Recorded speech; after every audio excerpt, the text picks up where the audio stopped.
Good morning, good afternoon. Hello. So good afternoon, sir. Yes, good afternoon. Yeah. Okay, so my voice is audible. No? Yeah, sir, it is fine, sir. And if I share a screen, let me check. Yeah, yes, sir. I will stop the screen so you can share yours. Yes, okay, no problem. I'm able to share. Yeah. So as the participants are joining still, shall we start the meeting at 2 sharply? Yes, fine. Yeah, I am ready. Yeah, I am ready with this. Okay, sir. Thank you, sir. Yeah.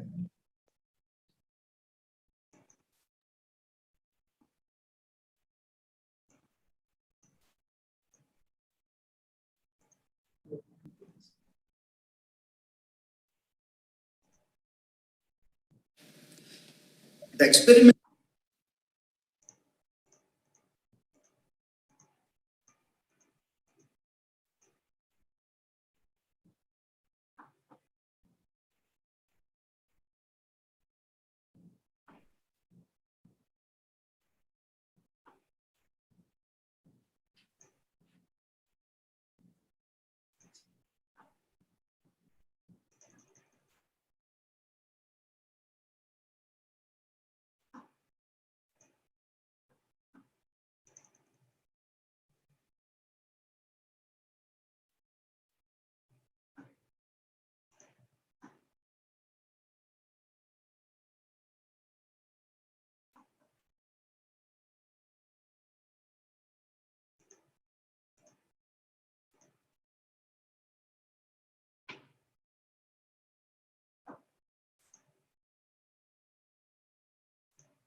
Sir, shall we start the program? Yes, okay. Yeah, I'm ready. Just with a formal welcome address, sir. It is indeed a pleasure in welcoming you all to the second day of our faculty development program. The keynote speaker of today's session is Professor Dilip Bharat, Professor and Head, Department of English, MK Bhavnagar University, Gujarat.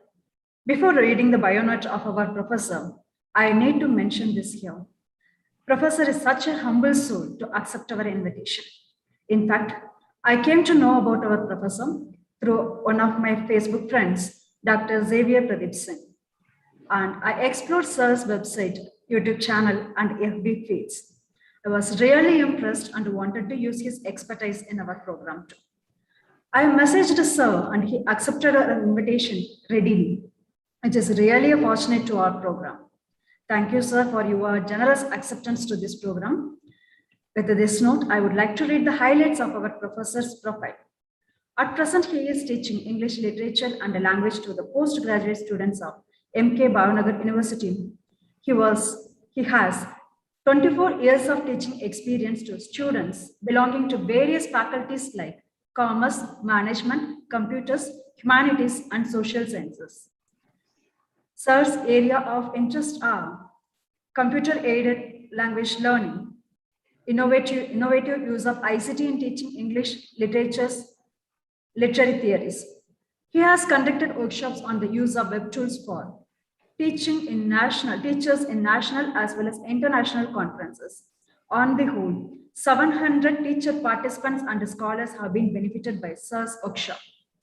He has penned books and articles on Thomas Hardy, Kamala Das, modern communication, and web tools for English teaching. Recently, Professor has completed an e-content development project funded by the Ministry of HRD, Government of India. The short video lectures developed under this project are uploaded on his YouTube. He has completed a UGC research project on technology and teaching English language and literature, a blended learning. He has successfully completed online courses from the University of Oregon, USA. He has completed several MOOCs on Coursera. He acted as dean and chairman in various governing bodies. So it is going to be a real feast for the aspiring teacher participants of our program. We are awaiting to be enriched by your insightful sessions, sir. It is over to you now, sir. Hey, thank you very much, Dr. Ajanta Parthasarathy. Yeah.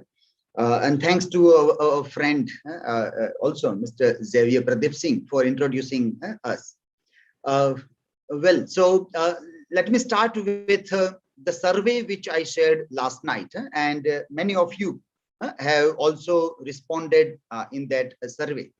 So before we go into this, our topic of understanding hypertext, or where are we trying to locate hypertext, or in which context are we trying to see from context to hypertext for the digital natives. As a teacher, we all should have our own definitions of all these terms, that how in what capacity we are seeing the context of hypertext, digital natives, and all the relevant terms. But before we go into that, as a kind of a icebreaker, let us try to see what responses we have received from all the participants. Let me share the screen to see our response. Yes, so this survey on networked teacher, it was based on by and large the research write-up from Mr. Burbard Bull, from his research writer, and this was the basic parameter of looking at a teaching network or the teacher of the 21st century. And we have to keep in mind that when we were thinking of this networking, it was pre-COVID time, pre-corona time, we were looking at these things. And we thought that if a teacher is taking a self-test on these parameters and is able to score him reasonably well, then that teacher can consider himself, herself as good enough for 21st century pedagogy, or the pedagogy for the hypertext. In today's term, we can call it pedagogy for the hypertext. But many things have changed after Corona times, and we have started exploring the digital platform in a much different way nowadays. But still, this particular test, which is of a pre-COVID time, still fails many of us. It is still very valid, very significant, very important. It is expected that the COVID time has taught us a very good lesson in a hard way, at least to those teachers who were not very good with technology. To all of them, it was a very tough lesson that Corona has taught.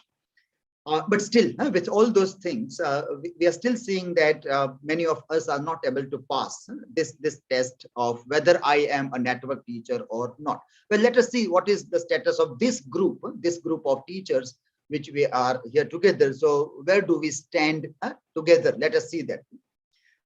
So we are not going into the gender or age group kind of a thing. We have maximum from 41, 45. So fine, the age group is okay with all the teachers of diversified group we are finding from the very young to the middle-aged teachers are there.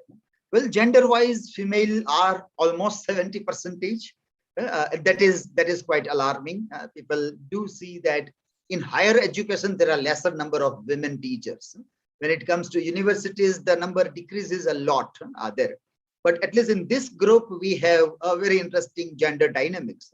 70% of female is there. So we'll find state-wise, if we look, we have maximum from Tamil Nadu, but many states, Telangana, Uttar Pradesh, Chandigarh, Pondicherry, Andhra Pradesh, Gujarat, Jammu and Kashmir, Karnataka, Kerala, Madhya Pradesh, Maharashtra, Nagaland. So we can say the length and breadth of the India is covered in this.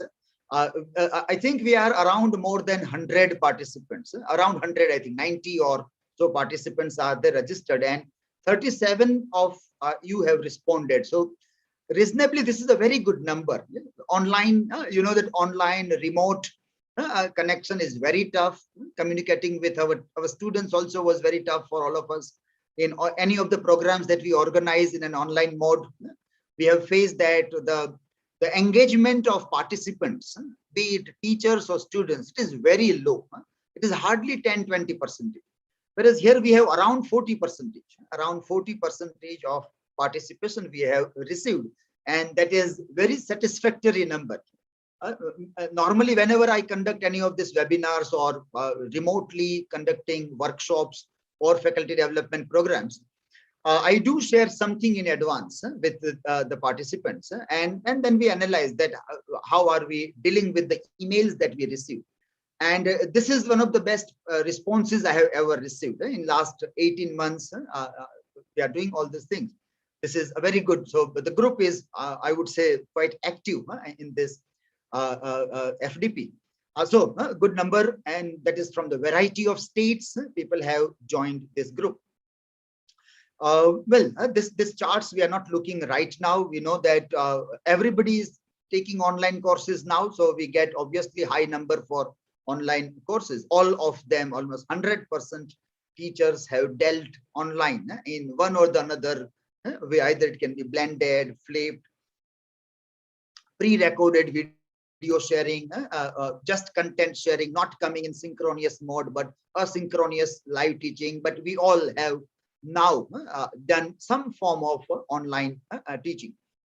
Let me move on to some interesting graphics that we want to see here to locate ourselves in the pedagogy of hypertext. Fine. I'm just skipping this part also, which again is a very interesting data, but we want to also speak something other significant. So I'm skipping this part right now here. Well, here, let us come to this question that do you have your own blog or not? And now this is still very surprising to see that teachers still don't have their blogs. So 85% of the respondents that we are here, they have said that they don't have a blog. Only 5 of you told that you have a blog, that is less than 15%. And when we are asking for the blog link, we are getting only 2 links only. So we can say that even out of 5, only 2 are able to give the blog links. Only two teachers in this group have the blog. So that is a problem area that when we think of hypertext and pedagogy, blog or having blog or digital presence is something very significant. Well, but that is the status here. Then do you have your own website? And one number more we got in website than in the blog. That is good. It is good that you have a website, but 80%, more than 80% don't have a website. 6 of you have your website. And when I was looking through the links, one of the participants have given a LinkedIn link. Now that we can't consider as a website proper. You can have a social media profile, and you might be using social media platform also for teaching learning process, but still we can't consider it as a proper website. One of the participants gave email ID instead of website. Maybe I think there might be a copy paste problem. Earlier, perhaps the email ID was copied, and perhaps second time website was not copied. So the same email ID might have been pasted here. 2 of you have given S. Nandane. Yeah, so that website I was not able to open. This I tried to check, but I was not able to open this website. And then etail.org is an organizational kind of a website there. So, well, when it comes to the personal website, then again we say that perhaps nobody has a personal website. Let us say on your name, your first name, last name.com, .in, or anyway, where your own space, which is independent from your institute also. Your institutional website also is fine if you have a space and you are regularly updating, no problem. But still, having personal website is something very necessary there. But right now we can say perhaps nobody has a website, though 6 of you tick mark yes, but from the links given, let us conclude for a while. In between, if you have something, you can put it in the chat, or you can come in between and you can share your viewpoints also. Okay, then YouTube sharing channel. This was a good number, 21% now have their YouTube channel, and that is a good sign. I think this is the tremendous effect of Corona. Without Corona, perhaps rarely people would have thought of having a YouTube channel, but this is good sign. And many of your website channels are working also. I have seen a couple of channels, and there are very interesting videos also. Academic videos are there.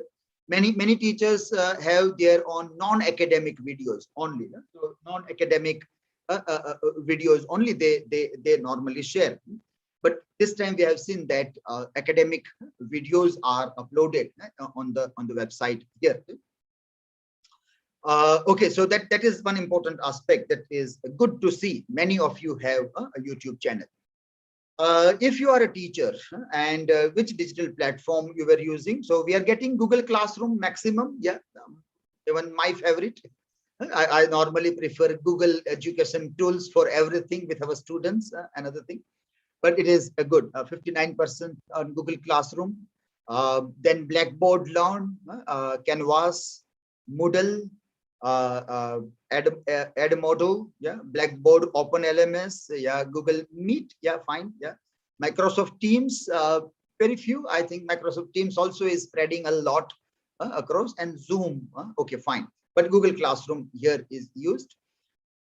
Then we see teacher online teaching, web conferencing. Which one was that? That was Meet was very popular. Again, something that I love it a lot. I know Zoom has better advanced features than Meet, but Meet is something very user friendly, very simple, and also like data also is not much consumed as another platform. So even for students, Meet is very student friendly. At least in my environment, I have asked the students and tried and tested many other platforms, but many of them were very convenient with Google Meet. And here also we see that most of them, MS Teams, fine, good, Zoom, obviously, and Skype also. Okay.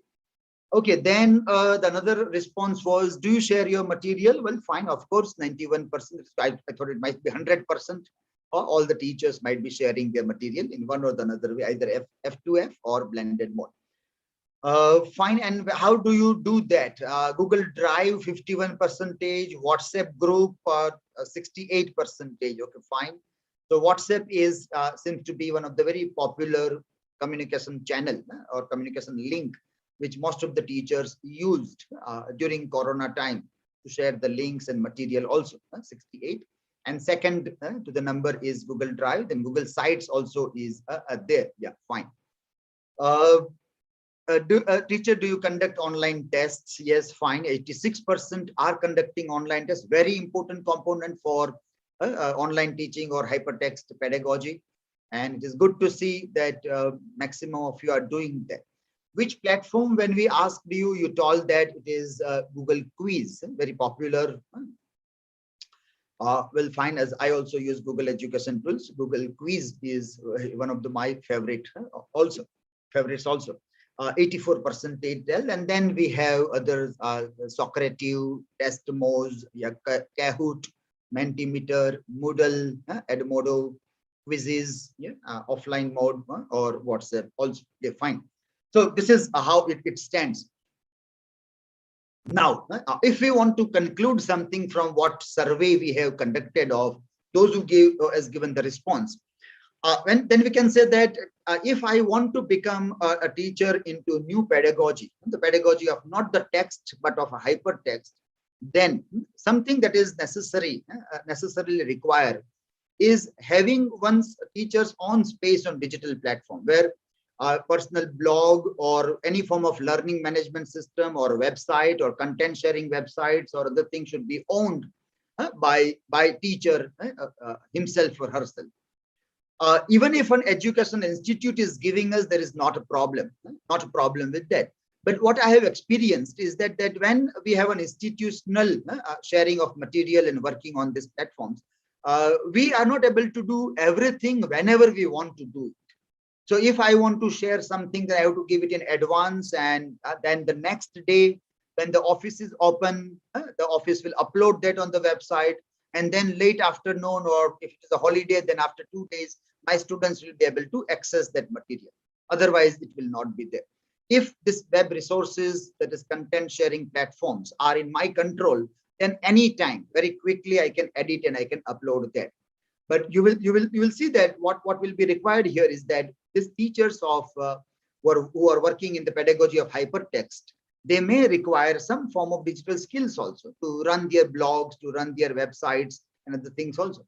So when we are in searching for such platforms which are very user friendly, when we look for such platforms, and obviously we have to say that, well, all teachers are not very good in technology. So we have to go for something that is very simple, very user friendly.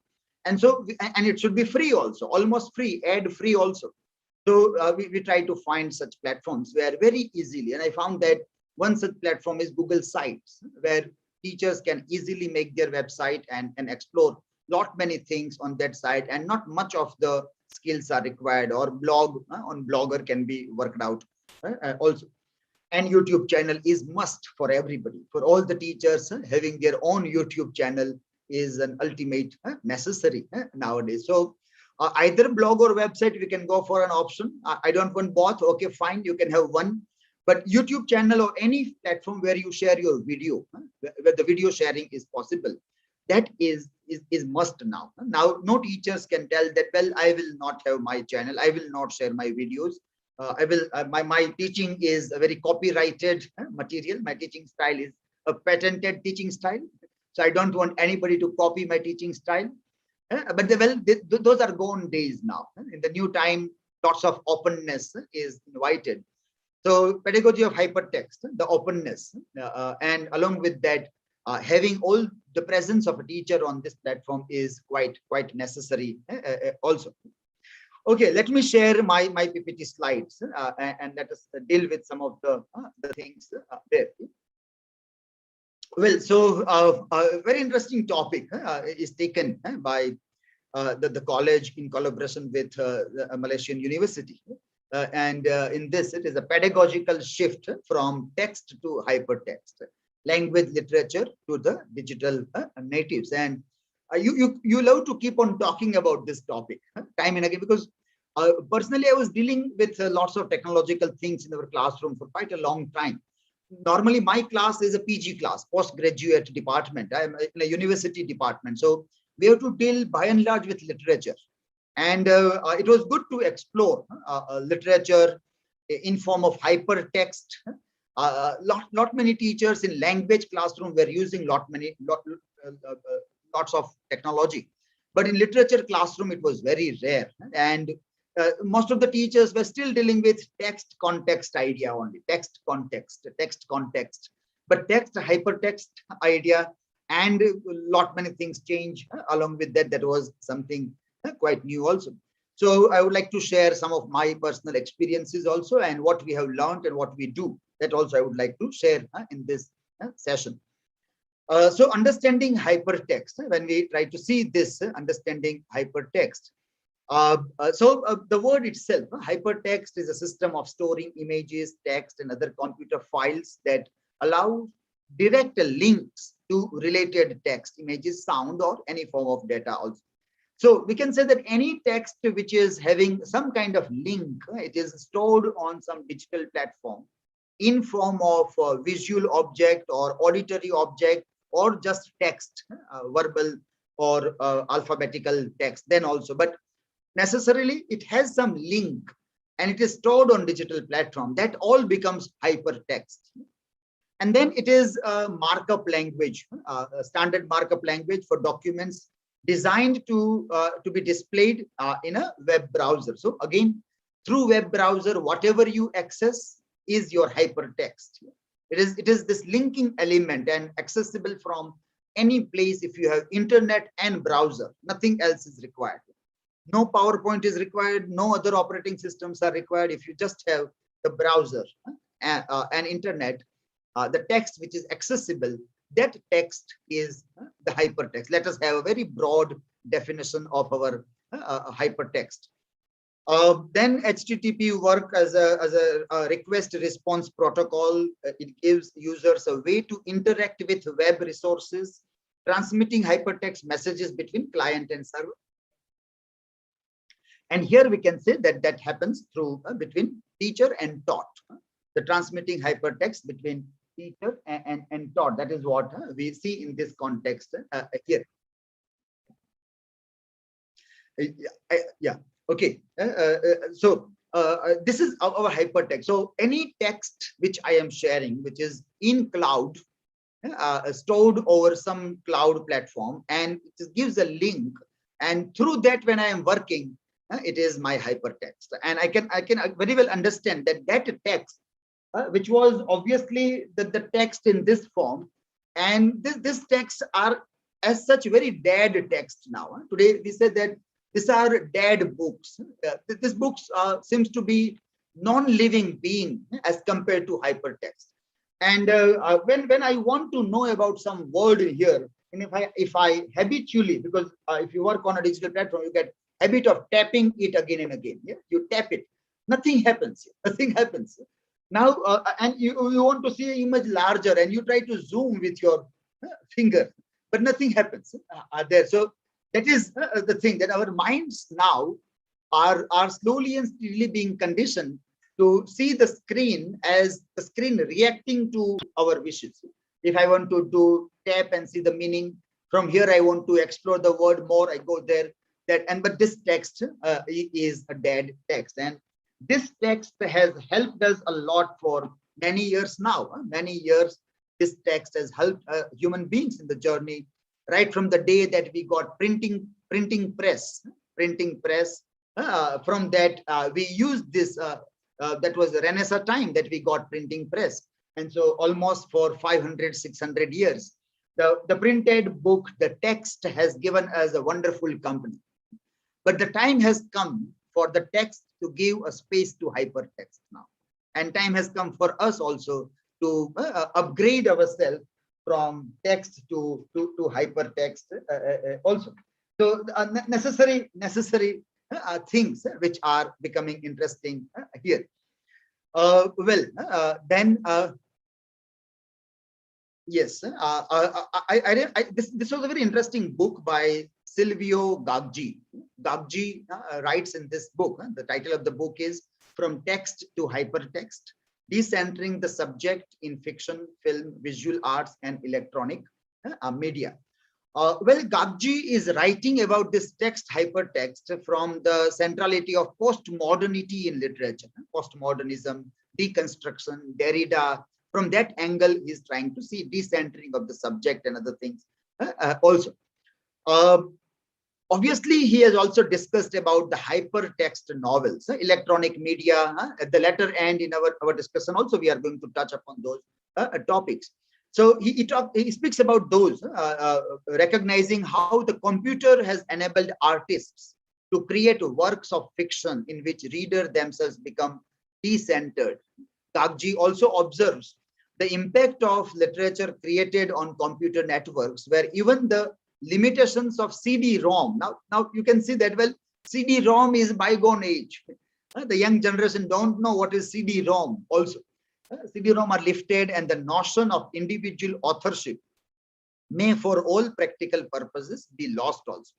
Now, those who are on the other side of this, if you have studied in your master's English literature, and you might have gone through the theories, and then you might have come across Roland Barthes, author is dead. So in that context also, in reader response theory, author was dead. But in a computer era, in a hypertext era, in a different way, authorship is dying. And now we are moving into a digital time in such a way where how do we identify the reader center, reader-centric, because reader also is decentered. But we don't want to see only in the context of postmodernity. We want to see in context of pedagogy, in context of teaching and learning. So, well, pedagogy in the digital era, in this context, when we recall Gagji and try to see this, the very tenet of digital pedagogy, if we can use this term, digital pedagogy, makes the subject unstable, fragmented, and decentered. Now, this subject here is our core content. It is the teacher and the taught. That is our subject.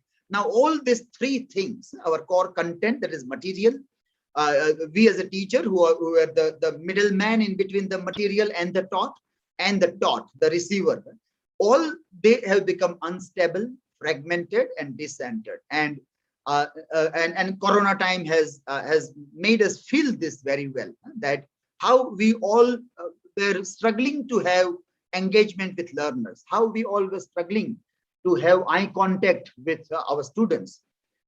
Most of the students would keep their cameras off, as it is right now also, that most of the participants normally keep the cameras off. And so you all know, you all might have spoken in one of the other events and webinars, that it is something like you are just speaking in an empty room. You were up till now habituated to speak when somebody is present. And what were we doing when we were reading them? We were speaking with them. We were reading their faces. We were reading their body language. And now we realize that face reading and body language, gestures, it played a very important role in the pedagogy of face-to-face teaching and learning. So very less research might have been done in this aspect, that how far the facial expressions, the gestures, the body language of the learners plays a vital role in motivating or demotivating the teacher or the speaker. Rarely you find such research being done, but now we all have felt that this is very significant, very important. And when there are no faces, faceless teaching started happening, then we really missed those expressions on the faces. Those eyes when they used to glow, the eyes which were curious to know, the eyes which were responding that, oh, they got something, they have a question. We were reading the eyes and we were making the questions. We were sensing the questions. We were feeling the questions in the classroom. Everything we have seen that fragmented, unstable. All three of us are decentered in this context. This decentering of learners and the notion of teachership may, for all practical purpose, be lost. Hence, we need to be in search of our own pedagogical models, and we all will have to find that. Now, what should I do? Before we will get some good model, like Bloom will give some kind of model, or Maslow will give some model, and we will work on that. It is a time in digital pedagogy that each and every individual teacher will have to be in search of their own pedagogical models. Something that handy we have right now is something like blended learning, flipped learning, mixed mode classroom setup. These are something that we have, and we have to work out on this. So if I am asked that what is your pedagogical model for the hypertext idea or digital era, digital pedagogy, then I would perhaps suggest that it can be something like this. Let me come to this model. I will come to this model, but because there is a gap between to touch upon our objective of this FDP also here. So let me touch upon this very core objective of our FDP. It was suggested that in this FDP, the participants will have this kind of an idea to teach language and literature to students unaltered from its essence, through online mode, to explore some innovative ways of teaching in online platform to make the student involved better in classroom activities. This is there. But well, when I was reading this, I realized that this is one of the very toughest thing to do. That to teach anybody that unaltered from its essence, which was the face-to-face mode, very difficult to have the same element of engagement, very difficult to have the same amount of learning outcome, which in face-to-face we were doing in online mode. It is nearly impossible. After trying so many things, you will come to the conclusion that it is very tough, and you just have to change your pedagogy. You have to change the definitions of your learning outcomes in that context. So, well, but let us try. Let us try to see that to what extent we can reach to get that essence in our online mode.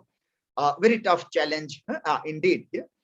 So, well, I would like to see this kind of pedagogical model when I look for the model, and it will include both tools as well as techniques, or you can say strategies, techniques or strategies, methods also. So at the bottom of this pyramid, a very strong foundation is about content management system and learning management system. So we all should have a very strong learning or content management system. So for content management system, we can prefer for tools, we can go to Google Drive or Microsoft OneDrive or Dropbox or any such platform where we can save all kinds of material, image, video, HTML pages, or any PPTs, whatever we want to do. Everything can be preserved. That is, content can be managed at one particular place. So we require that. And learning management system, like for example, Google Classroom, as most of you are using, or any other, Moodle also is very popular. And that also is necessary, because that will be the phase through which that content will come. So if you use Google Drive and Google Classroom as tools, then they will merge together very well. And Google Classroom will organize, learning management system will organize your content and give it in a proper way to the learners. It will make it more user friendly. So content management system and learning management system, very strong foundation we require. So one tool and how to use, that is the technique part of both the things. Second is digital communication links, DCL, digital communication. So most of you are using WhatsApp, as we got the response. WhatsApp is there. Telegram also people are using. I would rather prefer to have a group, email group of people, and that also, for example, if you are using Google tools, Google Classroom, Google Meet, Google Blogger, Google on YouTube also. So if you are just going with one package of one platform, then the easiness for the learners is you have to remember only one username and password, and that solves the problem. But in that capacity, you should prefer to have Google Groups. Google Groups are very helpful in communication things. You just have to remember one email ID and you ask everybody to join that Google Group. So when you create a new Meet link in Google Calendar, and you just give one email ID of Google Group, everybody in their Meet will get the notification that you have this class, this meeting at this. You don't have to invite everybody personally. You don't have to remember everybody's email ID also, and everybody's email IDs are not open. When we use WhatsApp or other form of groups, then everybody's email IDs are open, everybody's WhatsApp numbers are open, and that is not good for privacy. For privacy concern, it is not good to reveal. If they want to reveal, it is fine. Otherwise, the students, some students may not like their personal numbers or email IDs are revealed to others. So DCL, we have to think of privacy of our learners, and we can go for the group email IDs like Google Group, where it can help us at multiple levels. But that is a very necessary component. Then synchronous and asynchronous. One is teaching, another is learning. Synchronous teaching. This point is very important here, that whenever pre-COVID time, we were talking about online teaching or blended learning or flipped learning, one thing we never thought, or very rarely thought, and that was to teach live. Live online teaching was perhaps never thought. So we always thought that we will meet face to face with everybody, and then online task will be given, online quiz will be given, some videos will be shared.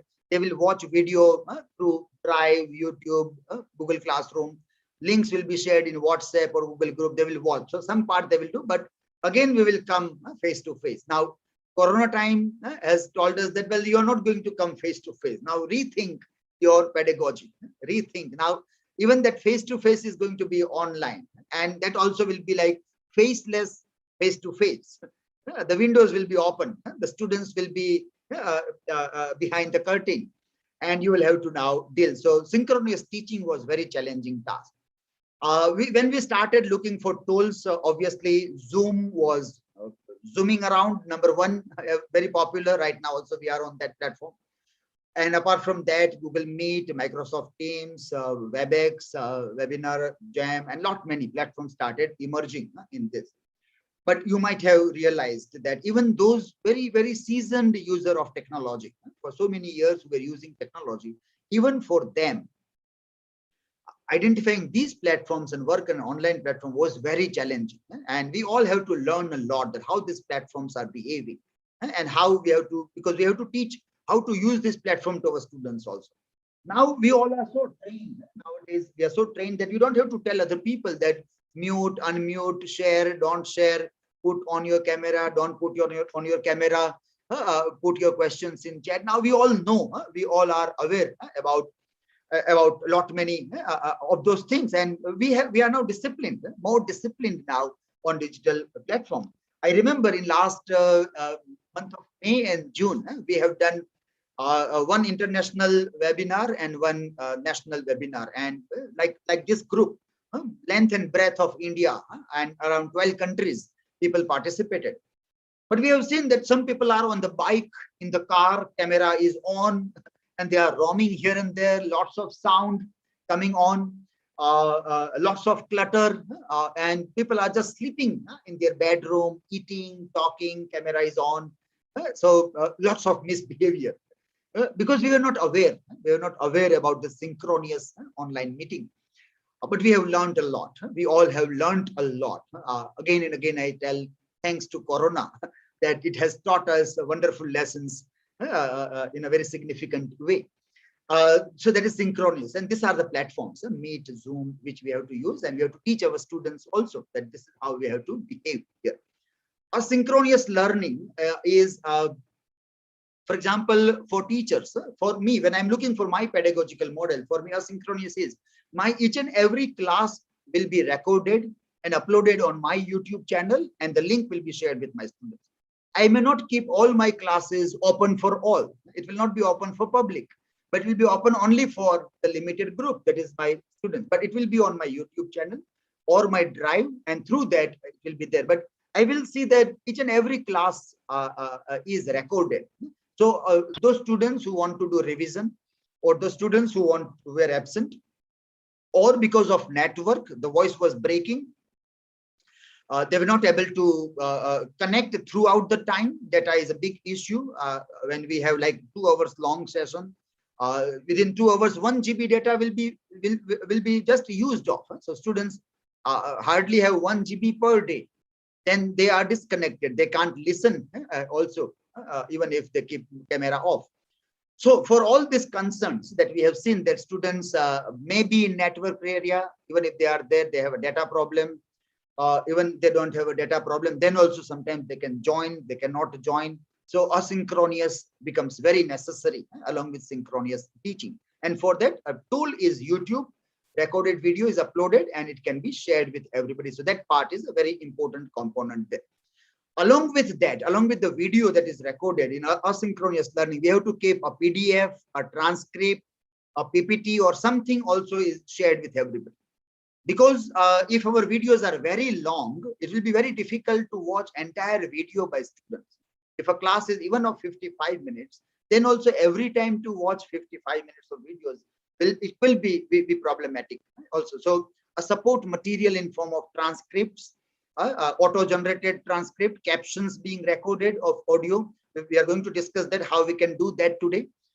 That or any other support material also goes along with asynchronous learning, and that can go to Drive, and through Drive it goes to Google Classroom, and through Google Classroom, through digital communication links, it reaches to our students. And finally, and very important part is online assessment. And in this online assessment, obviously, we will take the quiz, multiple choice questions and other thing. Regular mode of quiz will be there. But ultimately, at the end of the academic year, our work should come out. Our students' work should come out in form of digital portfolio also. So that will be a necessary thing. And we will see today even that. also as a part of one example. We will see how that also we can do that. So, well, this is my pedagogical model. We all will have to be in search of our own pedagogical model or digital model for the hypertext time in which we have to deal in different ways. According to your need, you can change the things in one or the another way also. So digital pedagogy, when we look at it, looks like a salad bowl. There's so many things together in this pedagogy of hypertext. It is a kind of a salad bowl. There is obviously very important face-to-face, the traditional mode, because the process of unfolding in the classroom through board work and other activities can never be replaced by just pre-recorded videos.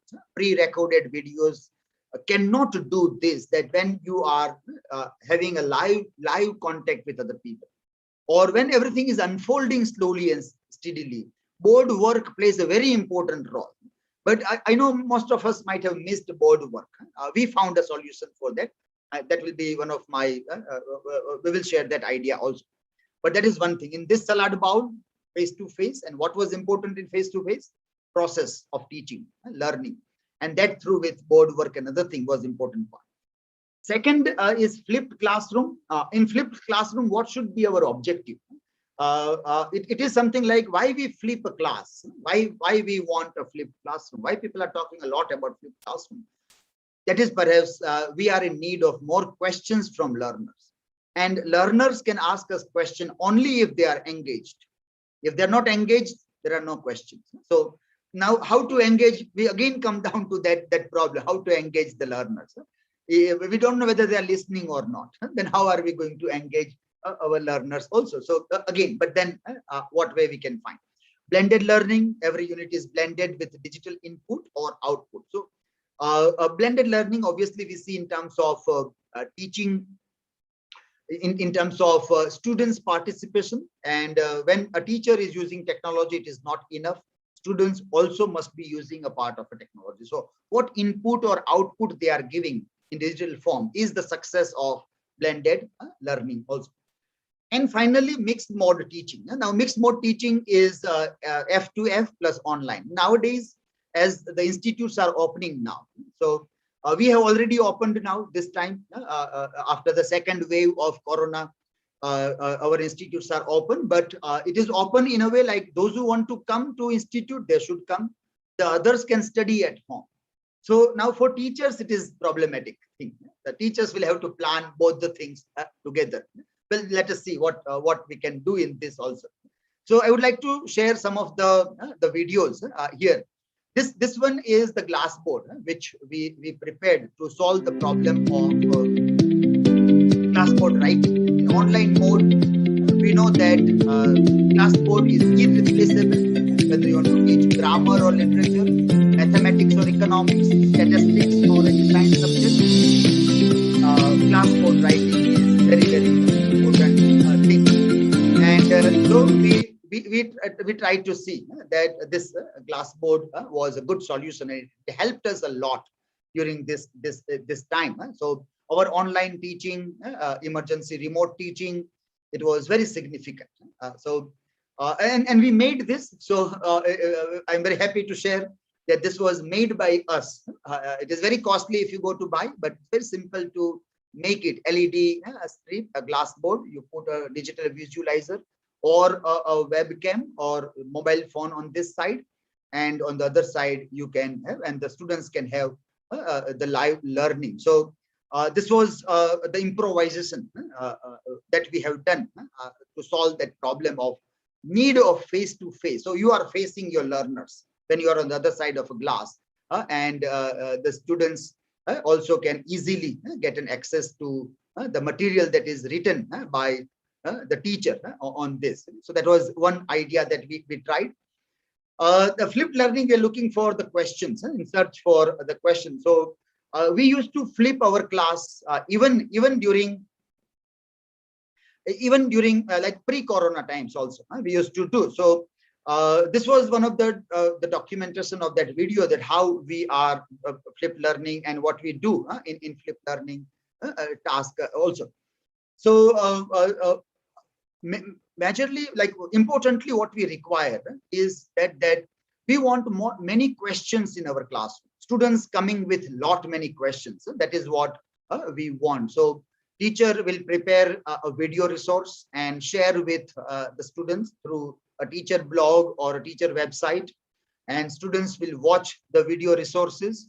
And after watching the video resources, they will work in an informal environment.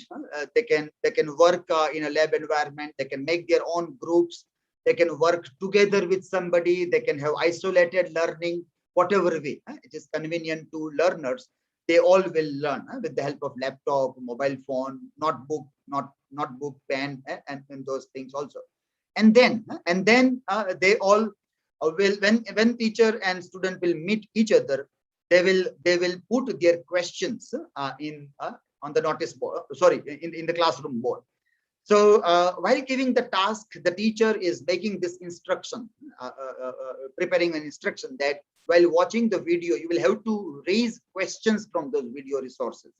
And each and every student will come and write their question on the board, and teacher will take all the questions one by one, and the discussion will happen. So in face-to-face, there is lots of discussion and many questions are there. Students are asking and teacher is answering there. Obviously, we are not able to do all this thing in Corona time. So we shifted this very idea on Google Classroom. And Google Classroom, classroom comment was used where they can put the question and we can work out in this way also.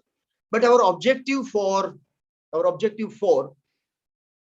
flipped learning was very clear. And that was, we want questions from students. Even in a traditional classroom, it is very difficult to see that students come with questions. And flipped learning is a good idea. And this is how we try to deal with that problem of the questions there. We use this Glassboard this is an example that how Glassboard can give an effect to the learners. On the other side, the learners might have this kind of an effect when you deal with the thing. So whether you want to draw some graphics and talk, or you want to do, then this is how the learners on the other side would learn. So for a learner, it is very good to see the screen and the teacher board. There is an eye contact also, and whatever teacher is doing as a part of a board work is very significantly reflected also. So this was one of the challenges that we wanted to solve, that we can't do this, and how to solve this idea. To explore even the when relations. We are dealing with a literature classroom, or we have to teach any of the topic. For example, if you are dealing with a play in literature classroom, then you can also show a play in the corner. There is a Glassboard also, there is a play also running, and you are also there. So many literature teachers had a great problem that you were using lots of projector and audiovisual material in the classroom. Now coming down to online, in this hypertext pedagogy, the very video resource which was so useful in literature classroom was not used significantly. But then we found this way that through OBS and Glassboard, you can have both the things together. You can play the drama also, and you can discuss the drama simultaneously. And along with that, if you have to discuss any other thing pertaining to the text, then GIF, moving pictures, also can be utilized in this manner in this. So the hypertext issues were tremendous. Challenges also was there, but some of the ways which were significantly found are also here. And then well, teaching poem also. This were some of the other videos which we prepared, but we're not going into reading at those poems or other thing right now. The platform, when we look at, which is in Google Classroom, the things are there, but at that LMS platform, learning management system platform, I found that TED also is a very good platform. So our videos uploaded on YouTube can be shared via this platform. And this platform allows us to have multiple choice questions, descriptive question, and students can give their answers, some point for discussion, and finally going beyond the topic. So pedagogical ideas in hypertext, when we look at the hypertext platform, I would suggest all the teachers that at least have one lesson on this platform. It is free of cost.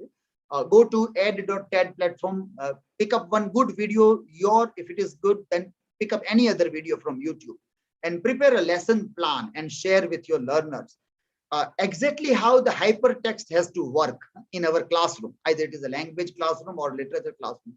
That one kind of an ideal example you get from TED Ed platform also. So this platform is something that I very strongly recommend to all the teachers, that once you try this, you will realize what is to deal with hypertext in our classrooms. That all we will get. Now, why I said this? Because on this platform, yeah, mentioned the address for TED. It is ed.ted.com. Yes, ed.ted.com. Comment I am replying to, ed.ted.com. That is the platform there. So this is that when you prepare a test based on the quiz, then they will ask that at which point, timestamp, at which time in the video the answer is coming. So if student is getting a wrong answer and wants to verify with the video, then student should not watch entire video. Students should go to a specific point and only that part they are supposed to watch. That component also is given. You will find that in another quiz component also. You will find that exactly you go at that point and you can play only that part also, which is very significant for hypertext, because hypertext allows us to have lots of linking on the video also. So we need to chapterize our videos when we deal with hypertext in our classroom also. This is something very significant that we can do. Mixed mode teaching, which we started recently only in our classroom. Very recently we started with mixed mode, and mixed mode means half of the class is online, the other half is face to face, and teacher is dealing with both the groups. Teacher is dealing with both the groups there. So this is how the class runs, that you have to keep the camera to focus the teacher. Like a traditional classroom, the class is going on, but there are so many students who are joined online, and teacher has to engage both the groups.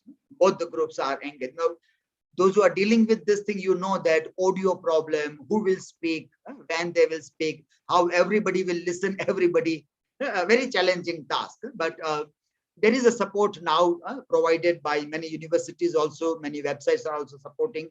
But this video that you are watching here, it is prepared on, or it is recorded on Google Meet, as simple as on Google Meet also you can see. And that is how the mixed mode class might run. So teacher gives instructions, and some of the board work which is necessary, then the teacher might be doing that. And online students also might be exploring those things. About this, but there is a problem now. Here you see that you have to show your back. In Glassboard there is a benefit, and Glassboard has that advantage that you face your learners in online mode. And then when students are asking the questions, the students, when they ask the question, you make some provisions for the students to keep a microphone in the class. So when they ask the question, even the students who are online, they should be able to see the students also. That is challenging. The online students should be able to see the students who are sitting in the class, not only teacher. So a bit challenging task to do mixed mode teaching, but we are getting a good success. And now for quite some time, as soon as our universities opened up, but it has opened up in a 50% mode only. So we can't invite all the students, and that option is given to all of them to work. So some students are there who are dealing with that, and some of the students might be asking questions from online mode also, interacting with teacher and student from online mode also. Some from in a physical mode also they interact, and obviously teacher is there to deal with both the groups simultaneously also. So that is a bit challenging, but this is one of the answers of dealing now when we are dealing with the things in a different context also. Okay, so that is one part of the things which I wanted to share with everybody here. Moving to my second part of the things.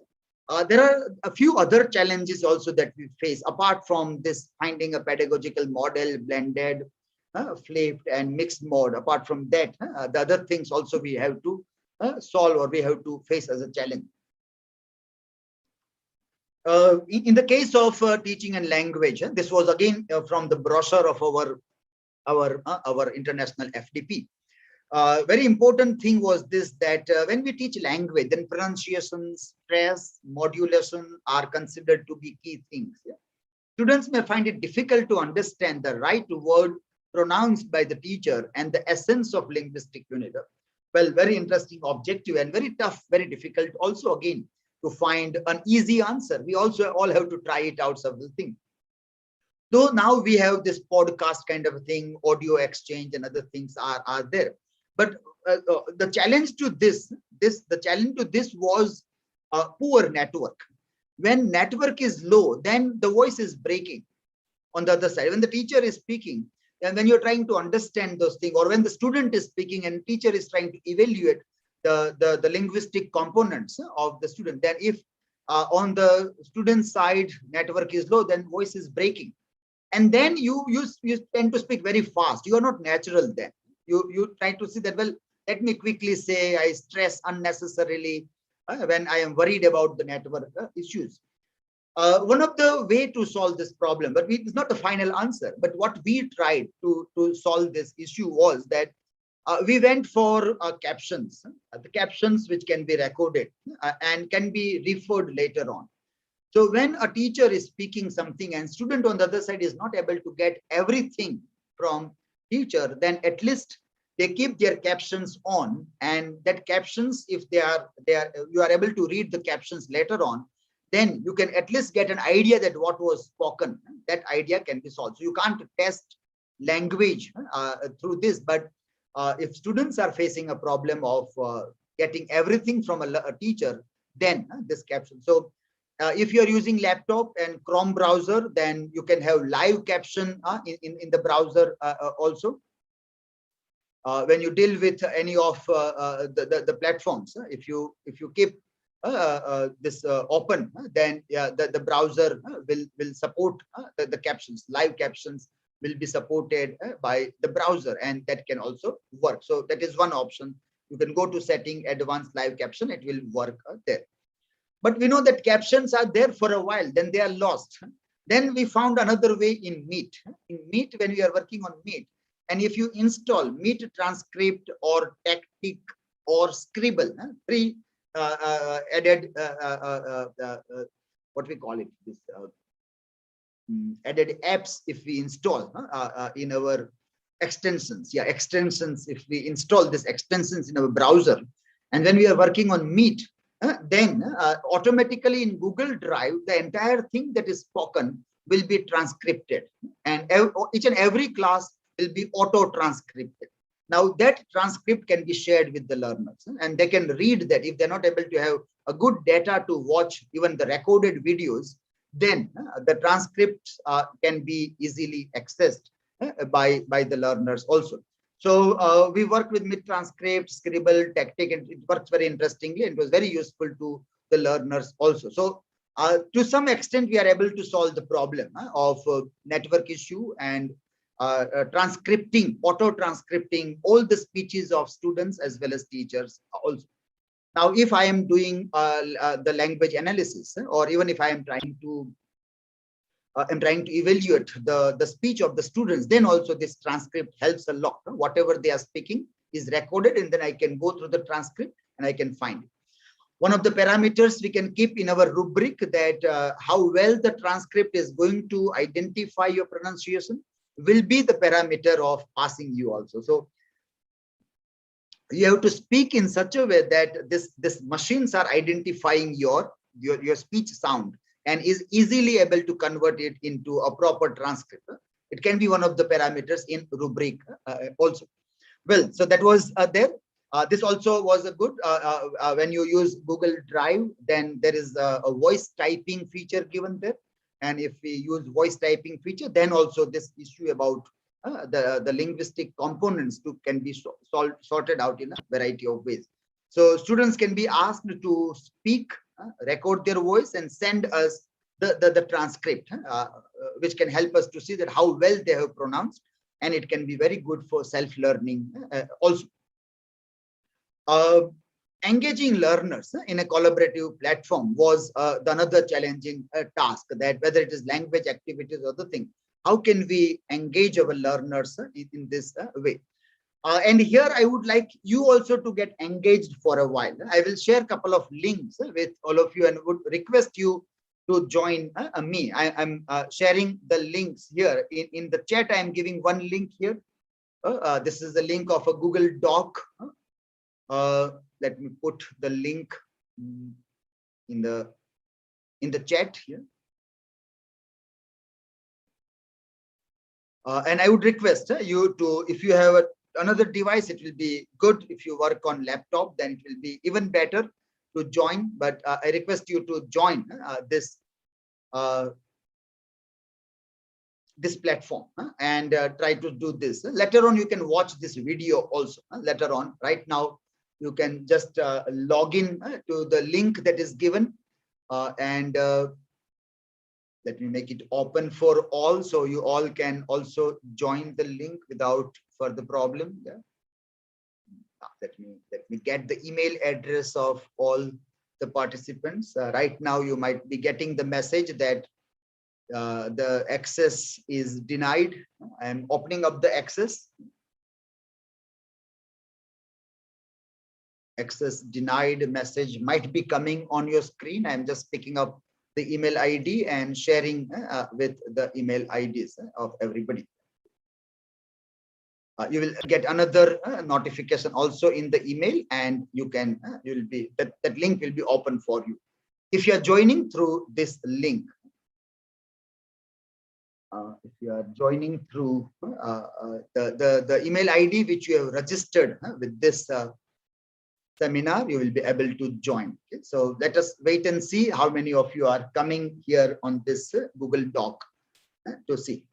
The challenging task, how to engage the learners with language activities, and how you can use something as simple as Google Doc. Yes, we have first participant, second one is there, third one is there. Yeah, you can also see that those who are coming, we can also see their profile pictures. Yeah, because I have kept it open only for a limited group, not for everybody, so I can easily identify who are coming here and what they are doing. If I keep it open, then it will be anonymous login, and I will not be able to identify my students. If I want to identify the students, then don't keep it open, but share with the email group. The group idea is a good idea for this, or this way also. So you will find here that there is a small activity. You can quickly do this activity also, describe the picture and write imaginary dialogues between these two people here, and there is an activity. So one person can start writing in one column. Yeah, Manisha Ghosh is writing in first column. So I would request another person to go to the second one, third one, or you can start with seventh, eighth one also. Yeah. So once one participant's work is not deleted by another one. Go to the second, third. If you see somebody typing there, yeah, this picture describe. Yeah, Manisha Ghosh is typing there. Yeah. Yes, Manoj Nanda also is typing at number 2. So, please, I would suggest everybody, those who are there on the other side, for a while, leave your task. We know that in our offices, we are doing multitasking. Many things are happening simultaneously. So on one corner, the mobile phone is speaking something, and we are engaged with another thing. But for a while, I suggest you to come here for some time. Divert your attention from any other work that you are doing for some time and come to the Zoom meeting. The link is given in the chat and also shared in email, and would suggest you to do this activity. I could not get the link. Yeah, somebody's posted as a message there. Okay.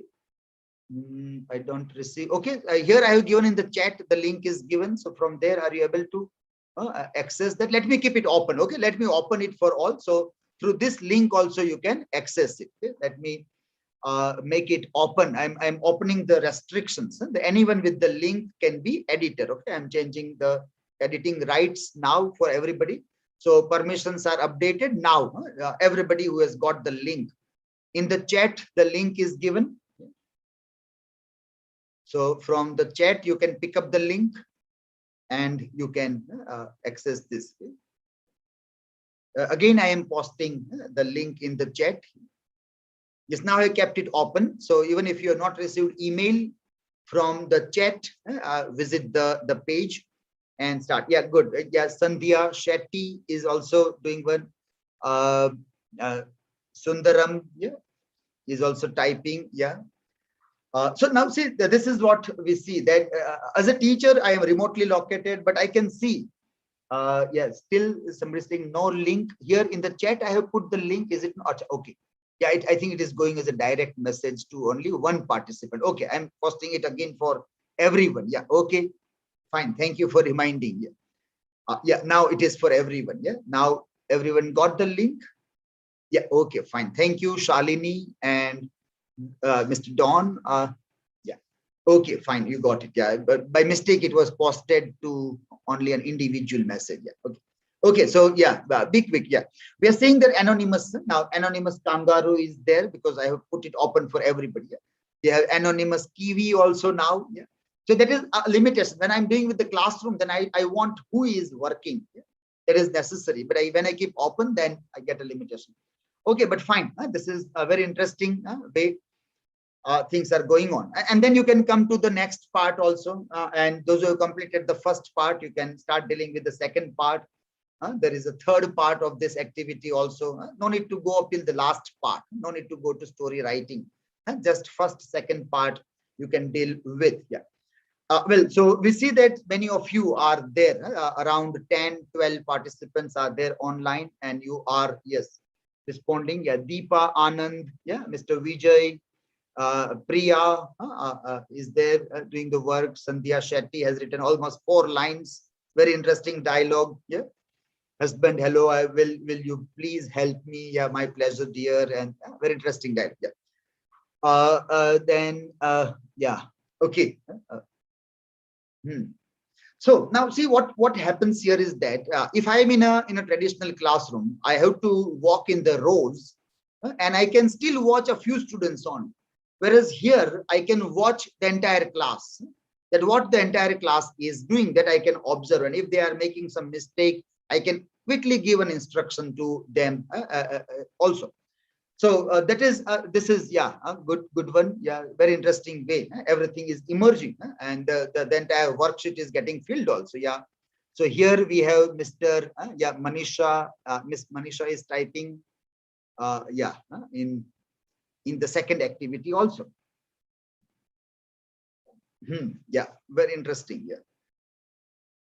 Yeah, no, so this is this is one of the very interesting solutions to engage the learners.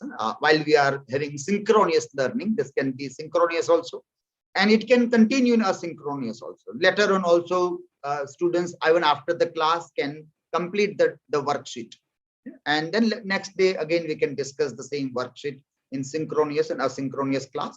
And editing this work collaboratively is always very good. For example, if I see here, the one option outfit, there is a space between out and fit, and there is a blue line showing a grammar or spelling error. So when I click on that, it says outfit. So we can collectively discuss this in the class and we can correct this. So Google Doc is helping us in learning language also to some extent, in spelling error, in sentence structure errors. It also is helping, and that also can be discussed with the learners. And so then next time our learners will go to Google Doc and rectify their language and learn also from that what simple mistakes they are making there. Very interesting. We got many words. If you see here that so many the language that is generated here, so many words we got here. Yeah. So if I see the word count, then almost in no time, 399 words are generated in this activity. So we are always happy to see that more and more words are generated. Language is generated in our classroom. And more language is generated. We are more happy to see that there is an engagement from our learners' side. Similarly, there is a next activity now. I'm again sharing another link with everybody. And in this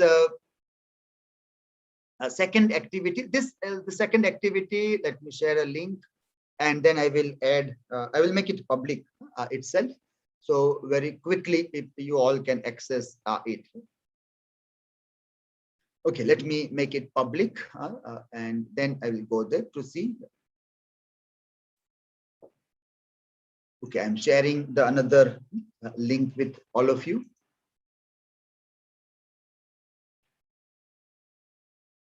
Second, this is a spreadsheet in Google Drive. Spreadsheet in Google Drive.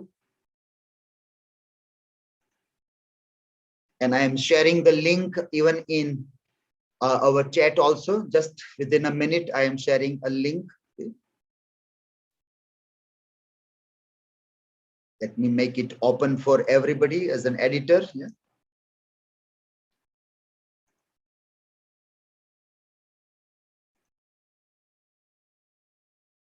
Okay, I'm sharing the link in our chat.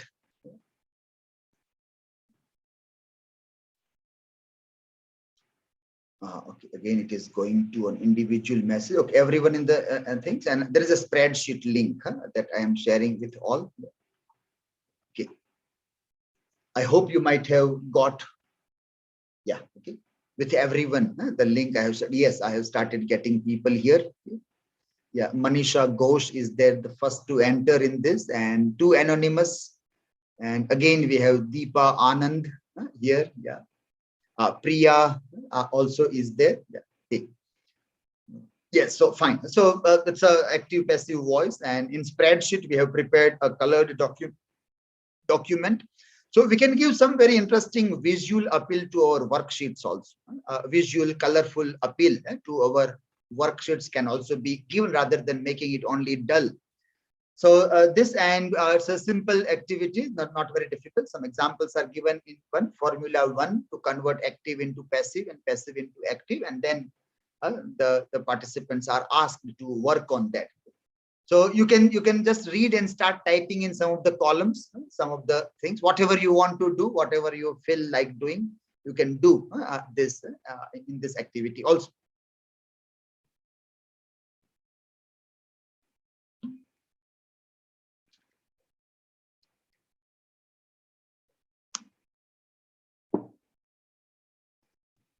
Yes, yeah. So we are seeing people who are typing. Yeah, okay, fine. Yeah. Yes, it is. It can be a group activity. You ask students to make their active sentence and then convert it into passive sentence. We can give them a subject, verb, and object, and we said that, well, make the sentences like Ramesh passed the exam. Ramesh ate at the apple. Kiran writes a poem. So Mitra writes a poem. Ramesh writes a poem, and that can be worked out. So from one group of sentence. A very famous example from Wren and Martin grammar book, a very old school grammar book. Many of you might have studied in your school days, Wren and Martin grammar. So this kind of structural grammar was taught to us in those contexts, and we are dealing with those things also. So from those activities we can work out with the help of spreads. Now this is all hypertext. These are hypertext modules. The links are there, everybody remotely working on this, and you can say that this was there in that textbook also. It was in a text also, but in a text it was not interactive. In hypertext it is interactive. In hypertext it becomes very interactive also. Yes, so fine, some 10, 12 people are there working on this. Yeah. Yeah, thank you, R. Rajeshwari. Yeah, this tool is very simple and it works with mobile phones, simple Android mobile phone. You know, in India, normally people use Android mobile phone. So Google Drive, simple things. In mobile also, it supports mobile also in a very significant way. So for a language part, this is a very significant, simple tool. You don't have to go for any high-end kind of apps. There are innumerable apps. And sometimes we are just lost in the apps. And so it becomes very difficult for us to narrow down ourselves to some simple tools. So when we are looking for tools and techniques, we have to see that what is simple that now is not consuming my time as a teacher, as well as my learner's time only in learning tool. We waste a lot of time in just learning the tool on. So we have to go for a simple tool and the best of the result that we can get from that also. Okay, so this was the video which we worked on this. It was an online things where we were working on this. And we prepared this video also as a tutorial also. It was an online session where the things were going on there. But it worked well. I kept this video here as one of my backup plan that in case no participants are engaging them, and if they are not doing any activity, then how will I prove that what you can do with this? But luckily, we are very fortunate that this group has a very active members. So you responded very well. So we all can see that it is in a very significant way. It can be done also. So, but this was my backup because we had an experience in sometimes very dull group also where nobody is doing anything. You keep on telling them that do something, log in here, come here, but nobody comes. So then there is a fiasco. Your entire show will tumble down. So this was a backup plan that I was, but then you all worked, so there is no need to show and discuss this video now here. Okay, so we move to the next column here, and this is about also doing very interesting activities using Glassboard also.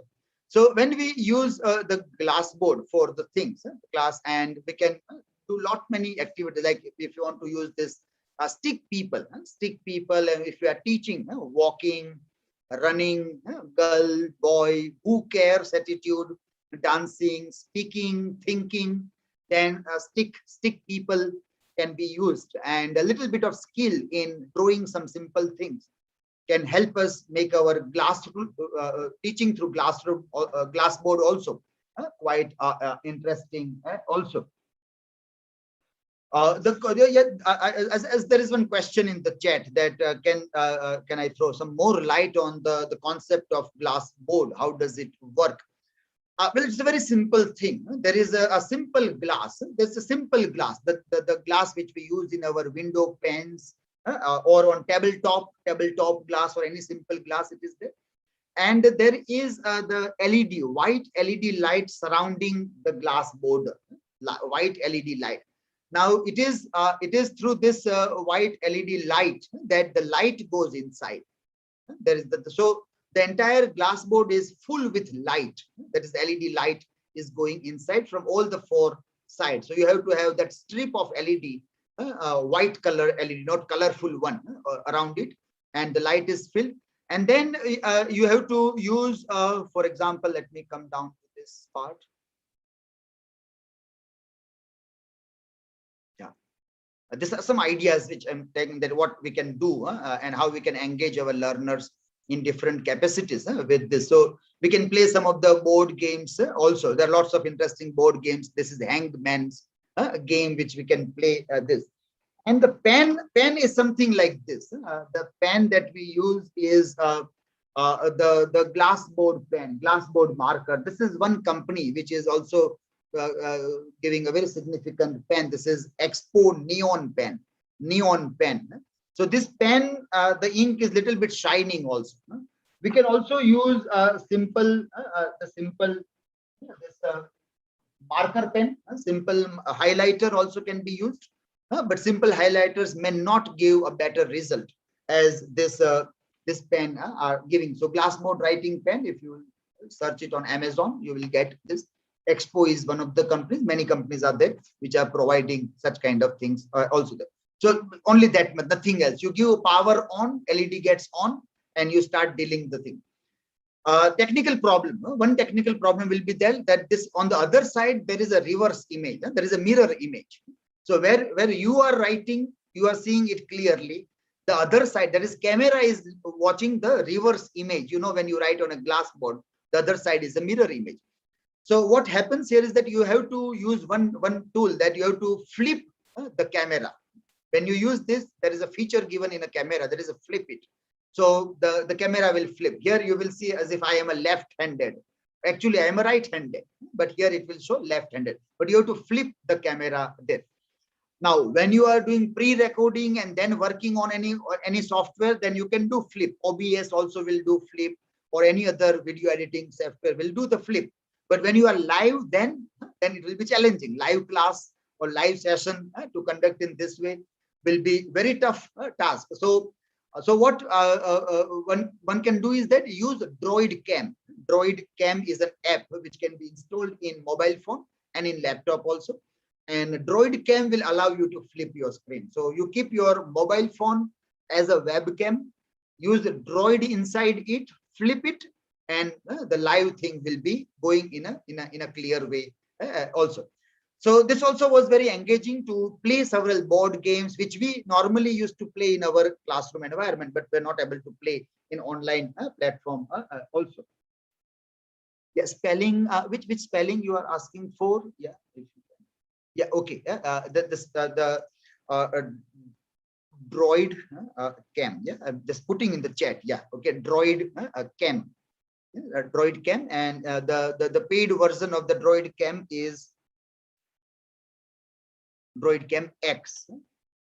And a lifetime purchase in around 400-500 rupees gives some additional features. Droid Cam X in mobile Android, and in laptop you can have. So I hope that is fine. Yes, Sandhya, Miss Sandhya, is it okay?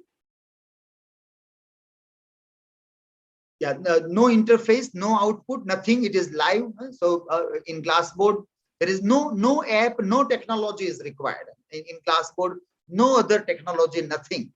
Just a camera and we'll start viewing it. So no app and no other interface, nothing is there. It's very simple and very interesting thing. Yeah, okay, so Droid Cam. Okay, so that is the thing to flip when you use your mobile as a webcam. It is very useful also. Okay, so that was language part, language component and language part we were dealing with in the hypertext issues and new pedagogy. Now coming to literature part, because both the components are in our FDP. Can a teacher provide the very quintessence of a poetry, prose, novel, drama, and short story to the students in an online class? These are the sentences and questions taken from our brochure. Are the students able to understand the language and adore the literature as it is written by the writer human in an online mode of teaching? Yeah, it's very, very tough. Yeah. So very well, it is good to see that those who thought of this FDP, you have thought quite deeply about language and literature both. And you have said that, well, these are real concerns. Very difficult. The quintessence of what we do in poetry in face-to-face mode is again very difficult. Very difficult. So we try to come to near to that idea. I try to see that how we can make it engaging in different capacities also. As I go into some examples, I will just have a tea also. This is the afternoon time, a normal tea time there. And had I been there personally, then I would have taken snacks, nasta, tea, and then started the session. But now it is all on the on us, on the guest. Online is good for the guest. Online is very good for the hosts. It is very good. You don't have to take care at all of the guest. As soon as there is 4 o'clock, you switch it off and the guest is gone. If it is personally, then you will have to take care of lot many things. Taking the guest to the guest house, the tickets, the travel, the food, and lot many things. You require 1 or 2 people engaging themselves with the guest only. And online is good. You click a button, the person is there. You click a button, he is gone. So I will just have a few sips of tea also in between. I hope you won't mind this. I don't know if you are also having a tea on the other side, because I can't see you through the camera. Your cameras are off in that way. Well, fine. So in literature, what we see, now we need to clarify again that when we deal with literature, we are dealing with English literature. And there is a kind of a foreignness attached with English literature, which is not attached with our regional literature. For example, I am from Gujarat, and if I deal with Gujarati literature, I may not require technology as such, the way I require it for English literature. Or if you are dealing with your own local language, Tamil language, Malayali language, Marathi, or any of those local language, regional language, then you may perhaps least require technology. But because there is cultural anonymity with English language, it is coming from a Western world, which has a different social code of conduct, which has a different kind of religious inconspicuousness also. We may say that, well, there are Christians in India also, but then still, the Christians in India, they are located in a different culture and society. So even if you follow a Christian religion, then also in a different way, you would be following that religion. Then the people in the West might be following the Christianity. Mythical aloofness. India also is very rich in myths, but when it comes to English literature, if we do not have a command over Greek mythology, and then we are just blind. We can't get the sense of literature if we are not good, and it is very difficult for us to get command over the Greek mythology. So mythical aloofness, difference in shared collective unconsciousness, geographical remoteness, historical distance, lot many things are there. And so what happens, and how the hypertext helps us in solving many of the problems in our classroom, pedagogical. And well, this is not only Corona time, but even beyond Corona time, we were used to do and see this. One example, when suppose I am dealing with this poem in my classroom and I'm doing textual reading of the poem, solemn and gray, the immense clouds of even pass on the towering and perturbed way, and I'm going on. Yeah? Well, rhythm, that is fine. I can also deal with rhyme, prosodic elements and the thing. But I get struck at one point that I'm not able to open these words in poetry, in new critical reading of a poetry. Each and every word has to open. Each and every word should open. But here, when I came to these words like Hawthorne's smile, like milk splashed down. It's like there is a simile there, but Hawthorne's smile. Now we are also dealing with another literary text that is written by Nathaniel Hawthorne. So when we asked the students, they thought that Hawthorne must be somebody, some human being. Hawthorne must be some human being, and his smile is connected with milk splashed down, but still somebody's smile, milk splashed down, it is not getting connected. That imagery is not still getting connected. Then there was another one, Noon's blue peter. Well, students told that this seems to be like there is a waning day, it was evening day. So it is a kind of a nature poem. So noon must be afternoon, and noon is personified, and noon has a blue pitcher in the hand. That is something that you can do that. Well, we said fine, but still I was not satisfied. So I went to Google and I asked Google this question, that what is this? The simple Google image search, hypertext. Google search engine is a hypertext. And here is your traditional text. You are taking your traditional text to the hypertext. And what you get is that I got this image. And here I realized that on green meadows, the hawthorns are the shrubs, and the hawthorns shrubs, they get white flowers. They get white flowers. So if I am a cloud, if I'm going above the air, then I'm like I'm in an aeroplane. And if I'm looking down, then I will visualize that on a green meadow, there is a splashing of milk, white milk. So Hawthorne is giving that imagery.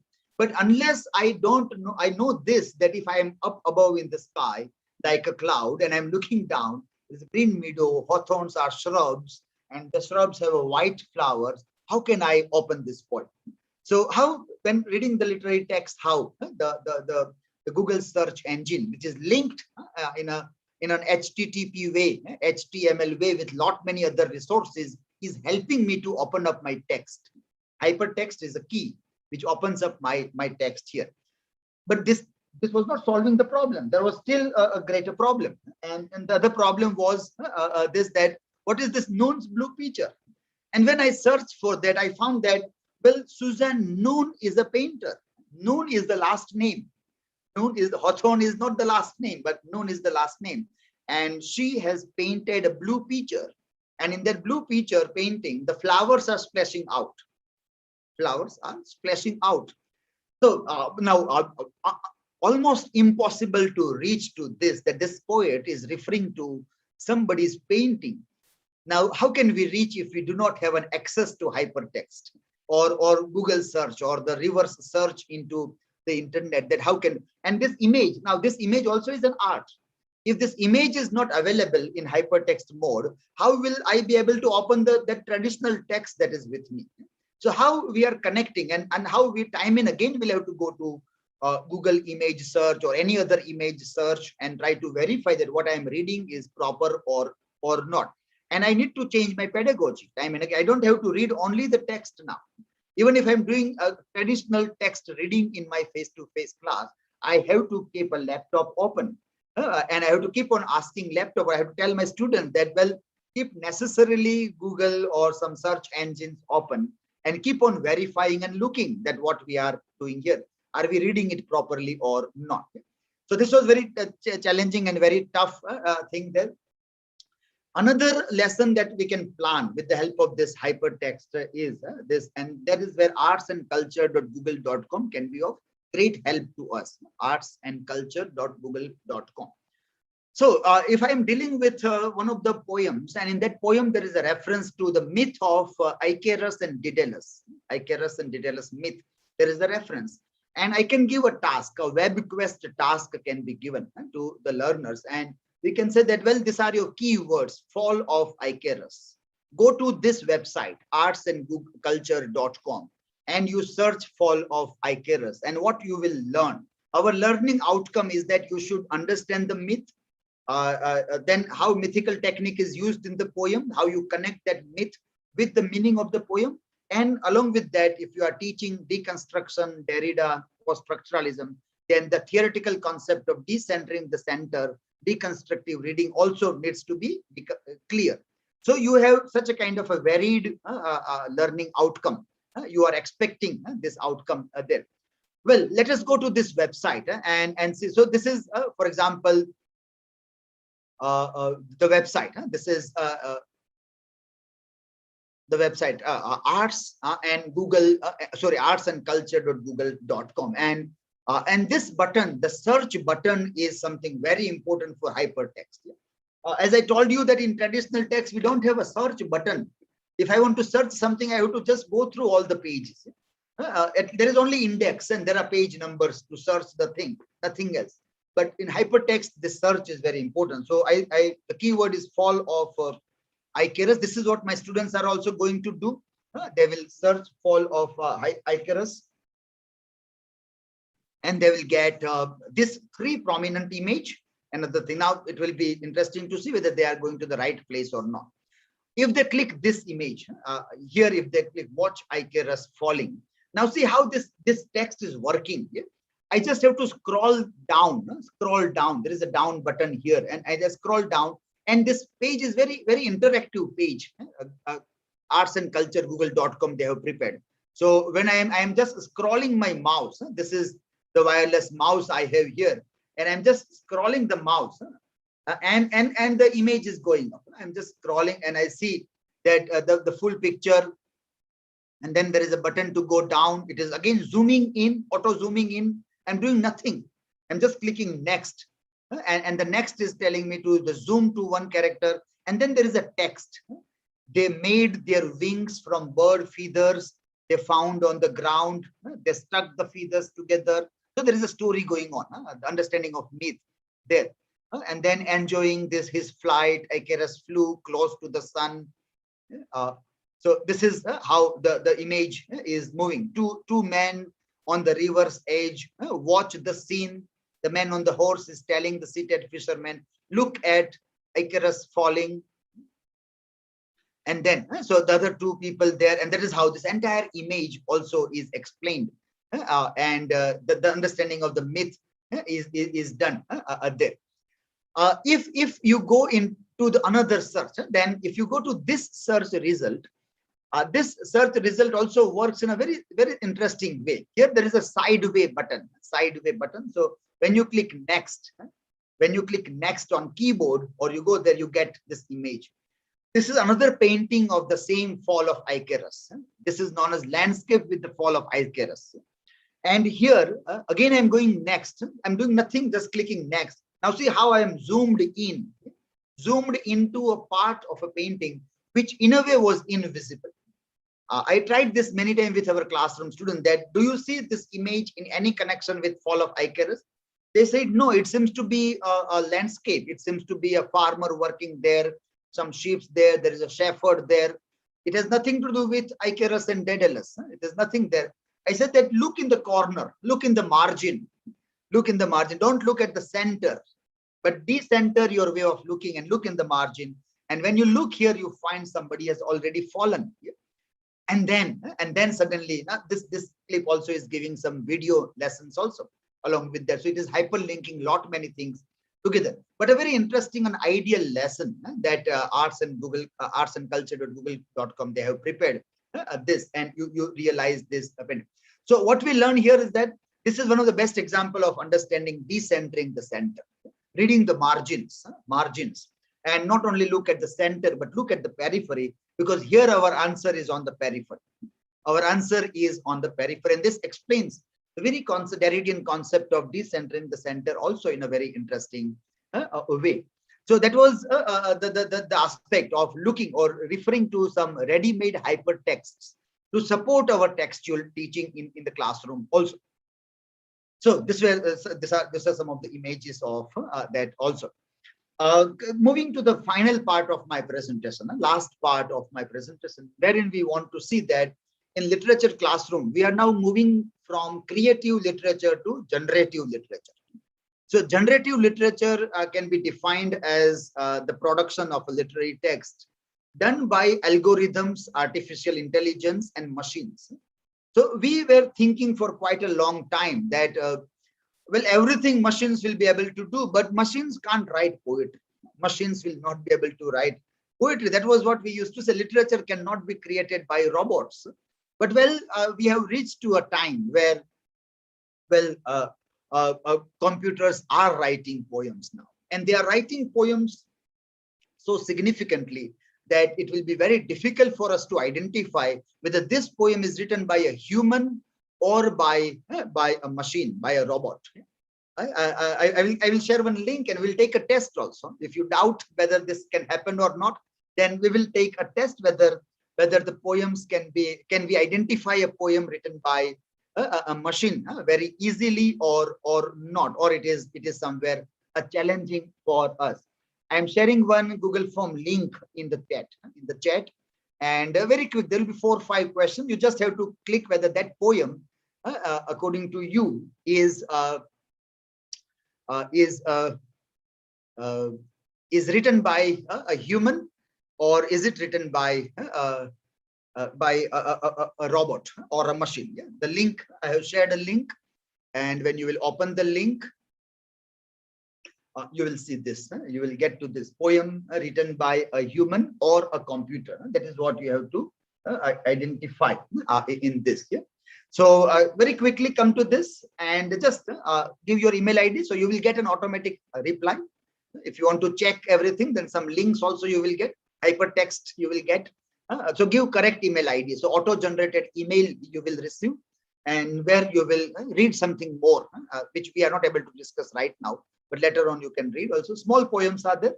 You need not to read lot many things, and just have to click whether it is computer or human. What do you think, whether this poem is written by a computer or by a human, and then submit this option. Yeah. So I request everybody again, if you are again got engaged with something else, then please come back here again for a while, for just 5 minutes, and give your responses, very quick responses to this, so we can have a look at what you are doing. Yeah?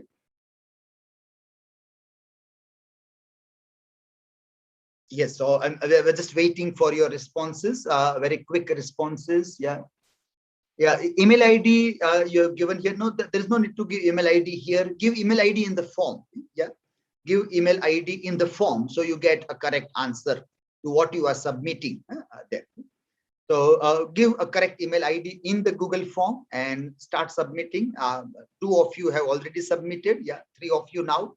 Yes, very quick responses we have started receiving. Yeah, I think the email ID I'm reading: Scholar Gypsy, Deepa, Blacky, Raji. Yeah, 3. Okay, now more I am receiving now. Yeah. Yes, many of you have started giving a quick responses. So you will get an email with interesting links. Yeah, Mayura has given. Yeah.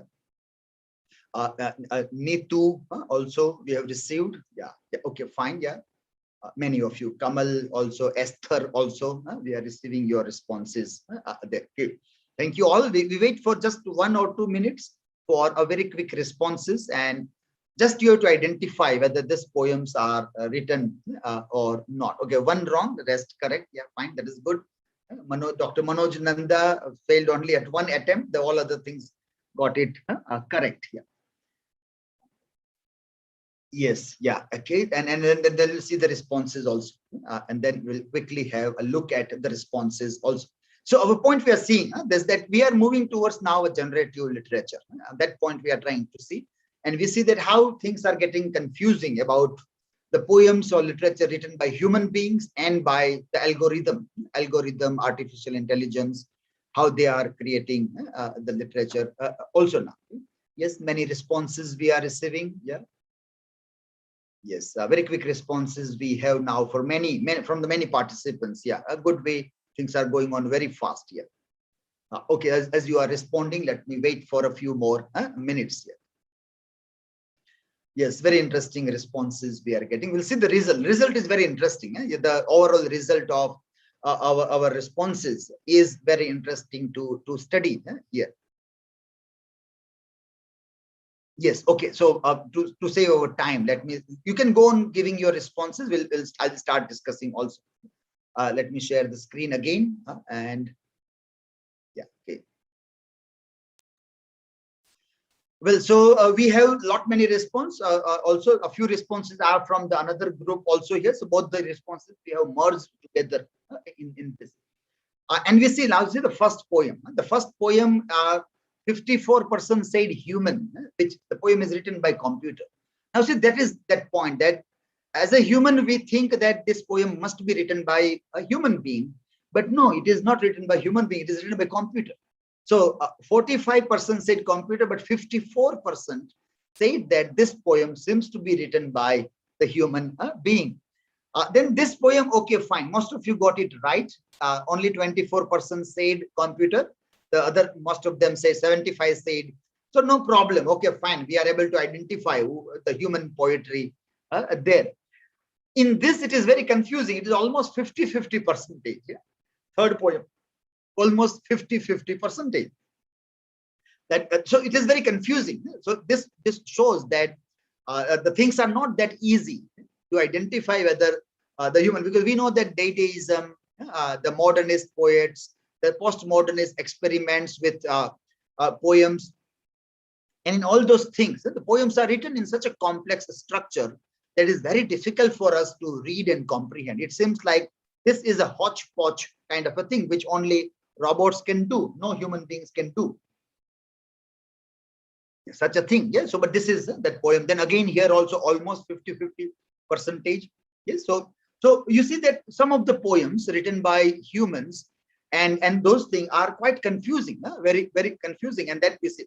So generative literature cannot be taken lightly. Generative literature, we need to take it in a very serious way in literature classroom. The hypertext is not only I am using the Google search engine or the thing also, but there is a new text that is coming, which will be generated by hypertexts. And I will be in need of new theories to read that literature also. If you want to try generative literature, and if you want to become a poet overnight, and if you want to publish a book overnight, then go to this machine, poem generator machines. And you can generate haiku, sonnet, lyric, whatever you want, whatever form of a poem you want. Just give keywords and the poem is ready within a minute. Within one night, you will have a volume of poetry. And nobody will be able to identify that these poems are not written by human beings. Yeah?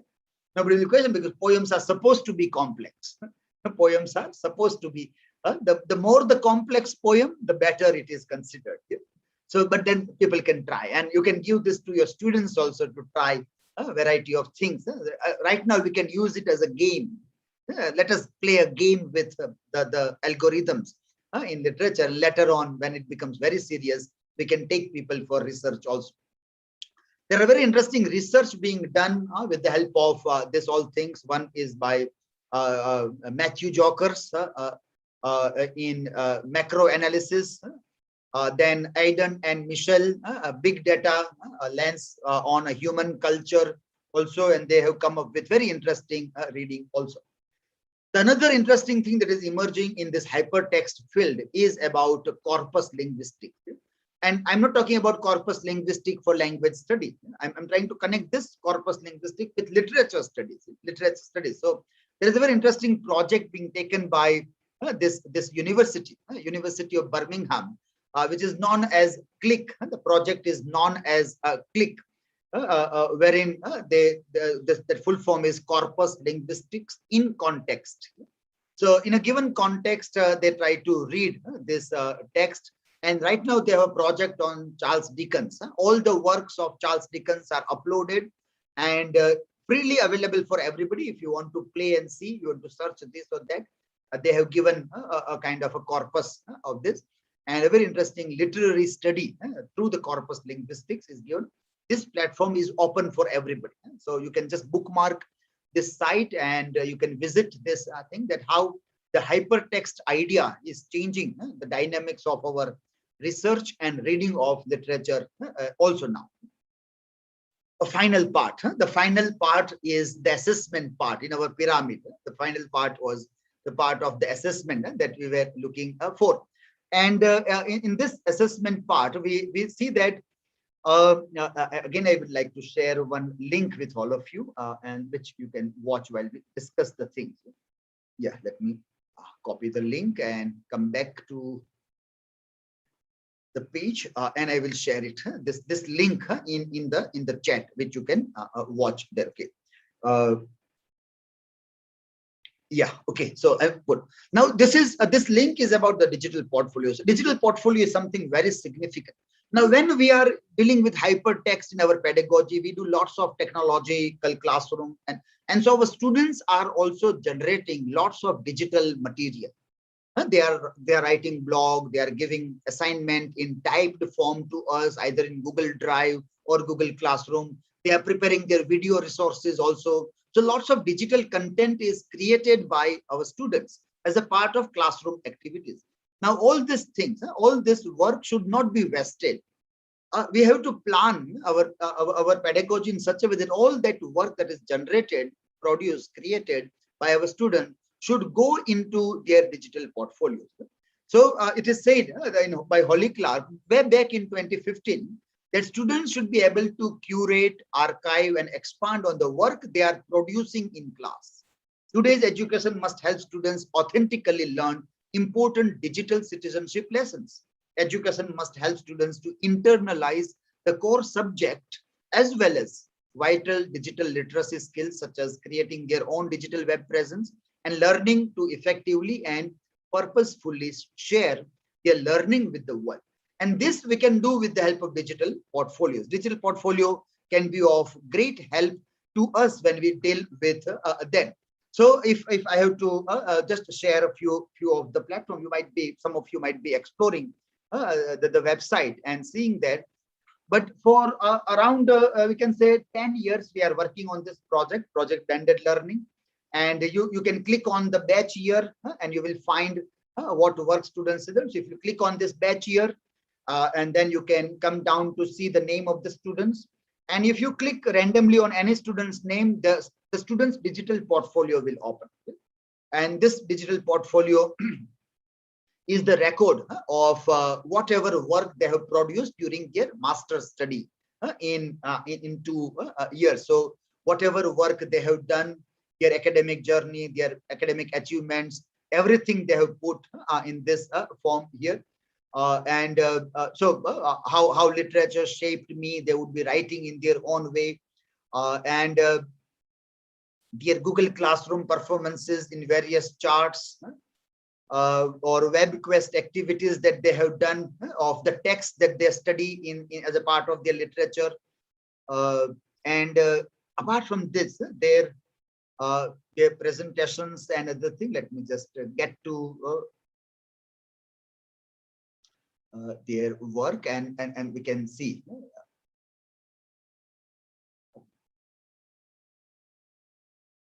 Yeah, so the students whose video presentations and other things also which are done. So when they either prepare a video or when they are making presentations, the video resources and that are done, which are uploaded on their YouTube channel, and from there also it is coming on their website.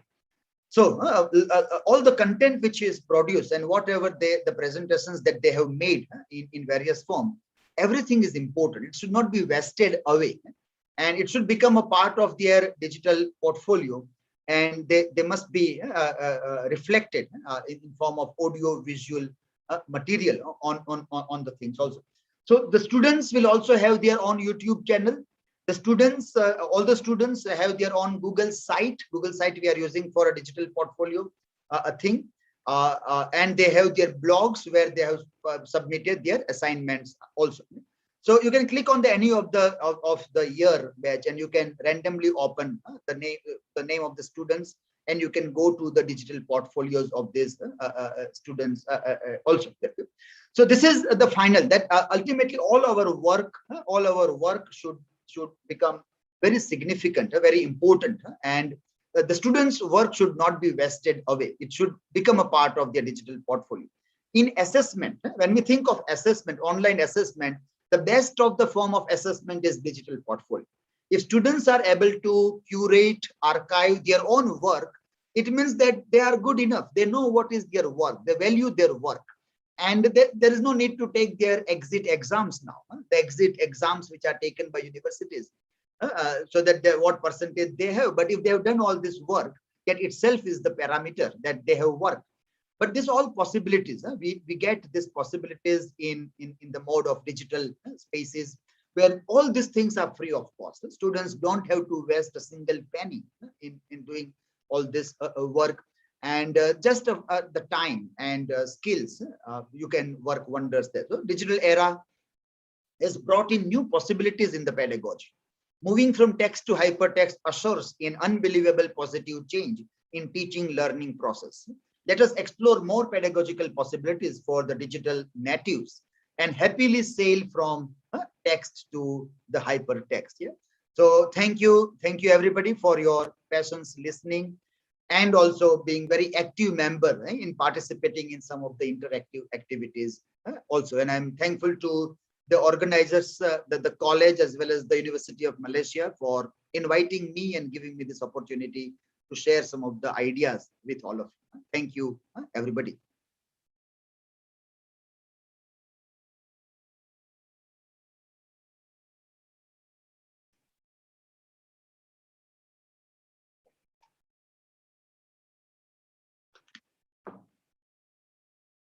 Yeah, thanks to all the people who are giving the chat. Yeah, you liked it. That is good to see that you like some of the ideas. Thanks to Manisha Ghosh, yeah, Muhammad Sheikh, yeah, Lavanya, Dr. Lavanya Sharma, yeah. Yeah, thanks a lot. If you liked it, it's good that you liked it. Yeah. Yes, so yeah. Anybody from the side of organizers coming to wind up the session, yeah, or any questions, then also we can take a question. We still have 5 minutes left. And if there is any questions, we can. Yeah, Muhammad Sheikh is asking for the presentation. I will share my presentation. It will be, you will get it from this website. On this front page, I will put this, the presentation. It is in 3 parts. So I will put it there, and from my website, maybe by tonight, I will upload it. And so on the front page, I will put that presentation there. Thanks. Yeah, thanks. Yeah, so if there is anybody on the side of organizers to wind up the session, or we can log off if there are no questions. It seems that somebody from the side of organizers might have disconnected because of some technical issues.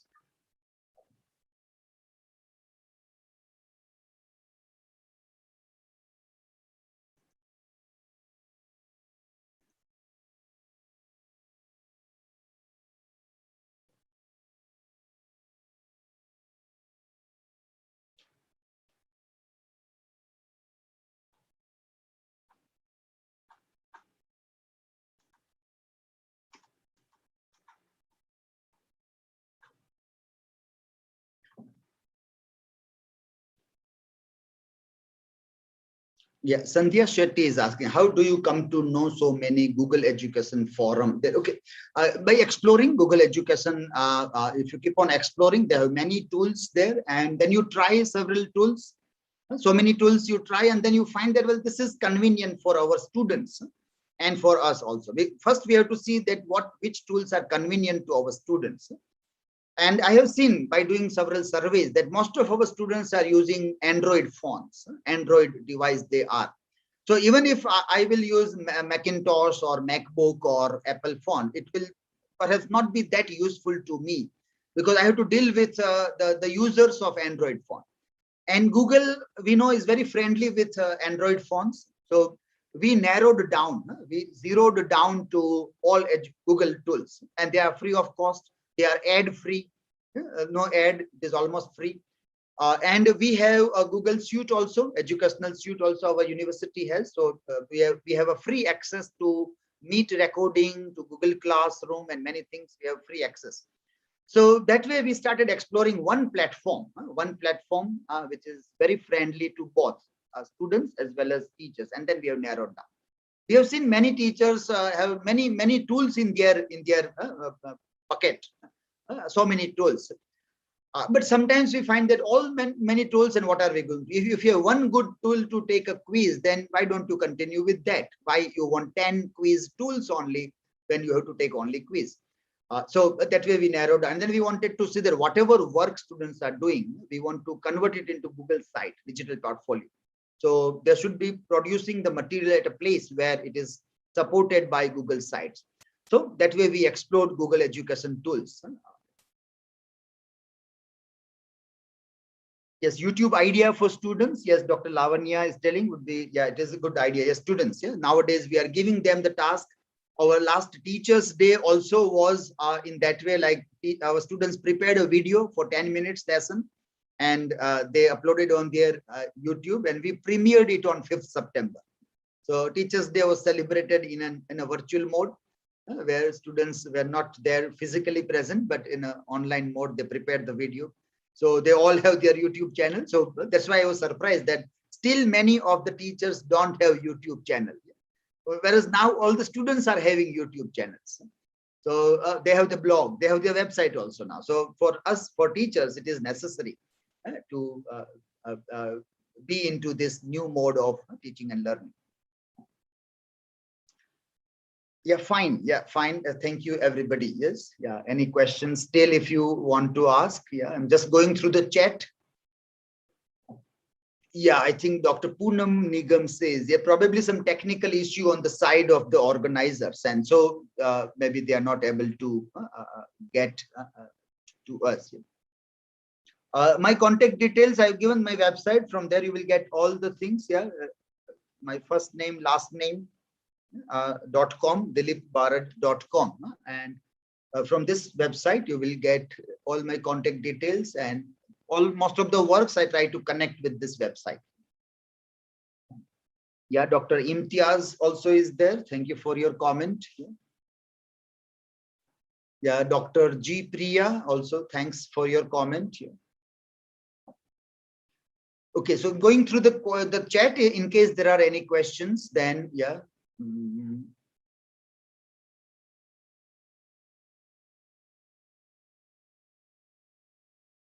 Okay, fine. I don't see any questions there now. Okay, and thanks to everybody for your. Yeah, Dr. Imtiaz. I know you. Yeah. How can you know website?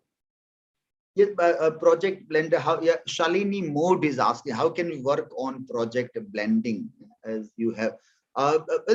In a way, that was a project which I got as a research project from UGC. It was way back in 2010, 2009-10. I got some grants to work on project blended learning, and then project ended in a year and a half. But then we got a good result, so we continued because now no money was required. The platforms were free.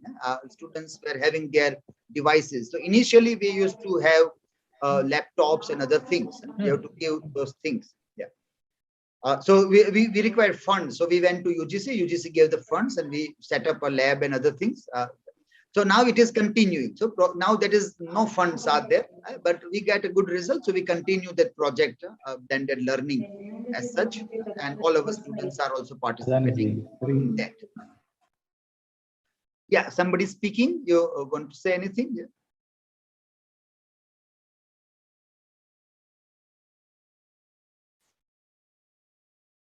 Okay, so that can we log off? I think there is some problem on the side of the organizers. Yeah, no, sir, we are here, sir.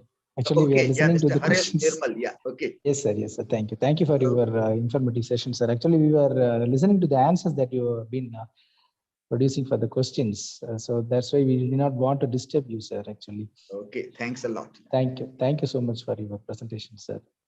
Thank you. Is there any questions from participants? Shall we wind up with this? We can wind up now, yeah. Okay. Sure, sir. Sure, sir. Sure, sir. Sure. Thank you, sir. So, sorry, a formal vote of thanks, sir. That's it. I can finish it. So, I hope the session is very informative. It gives me immense pleasure to propose the vote of thanks in the second of this International Faculty Development Program.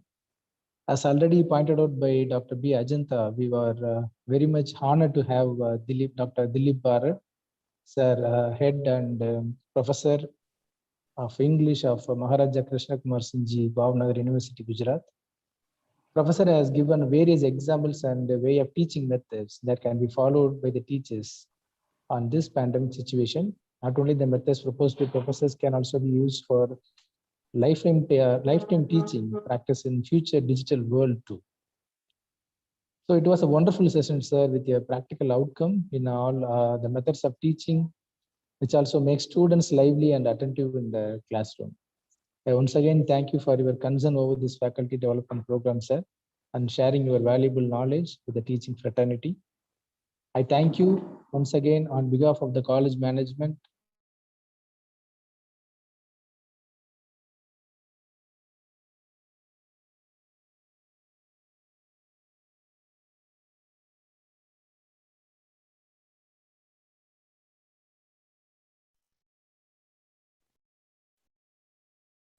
Half an eating.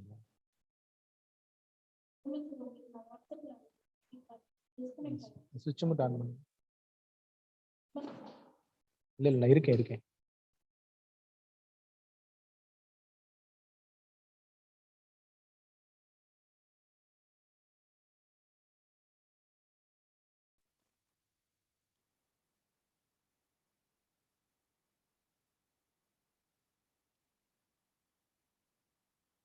Sir. Sleep parrots.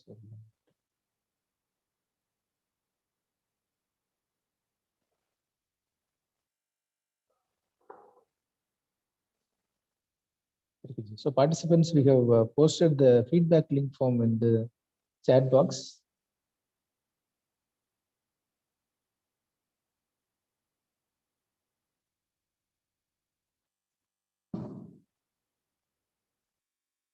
Feedback form link has been posted in the chat box. Please fill up the feedback link and we can wind up the class session today. We shall see you tomorrow. Thank you. Thank you so much.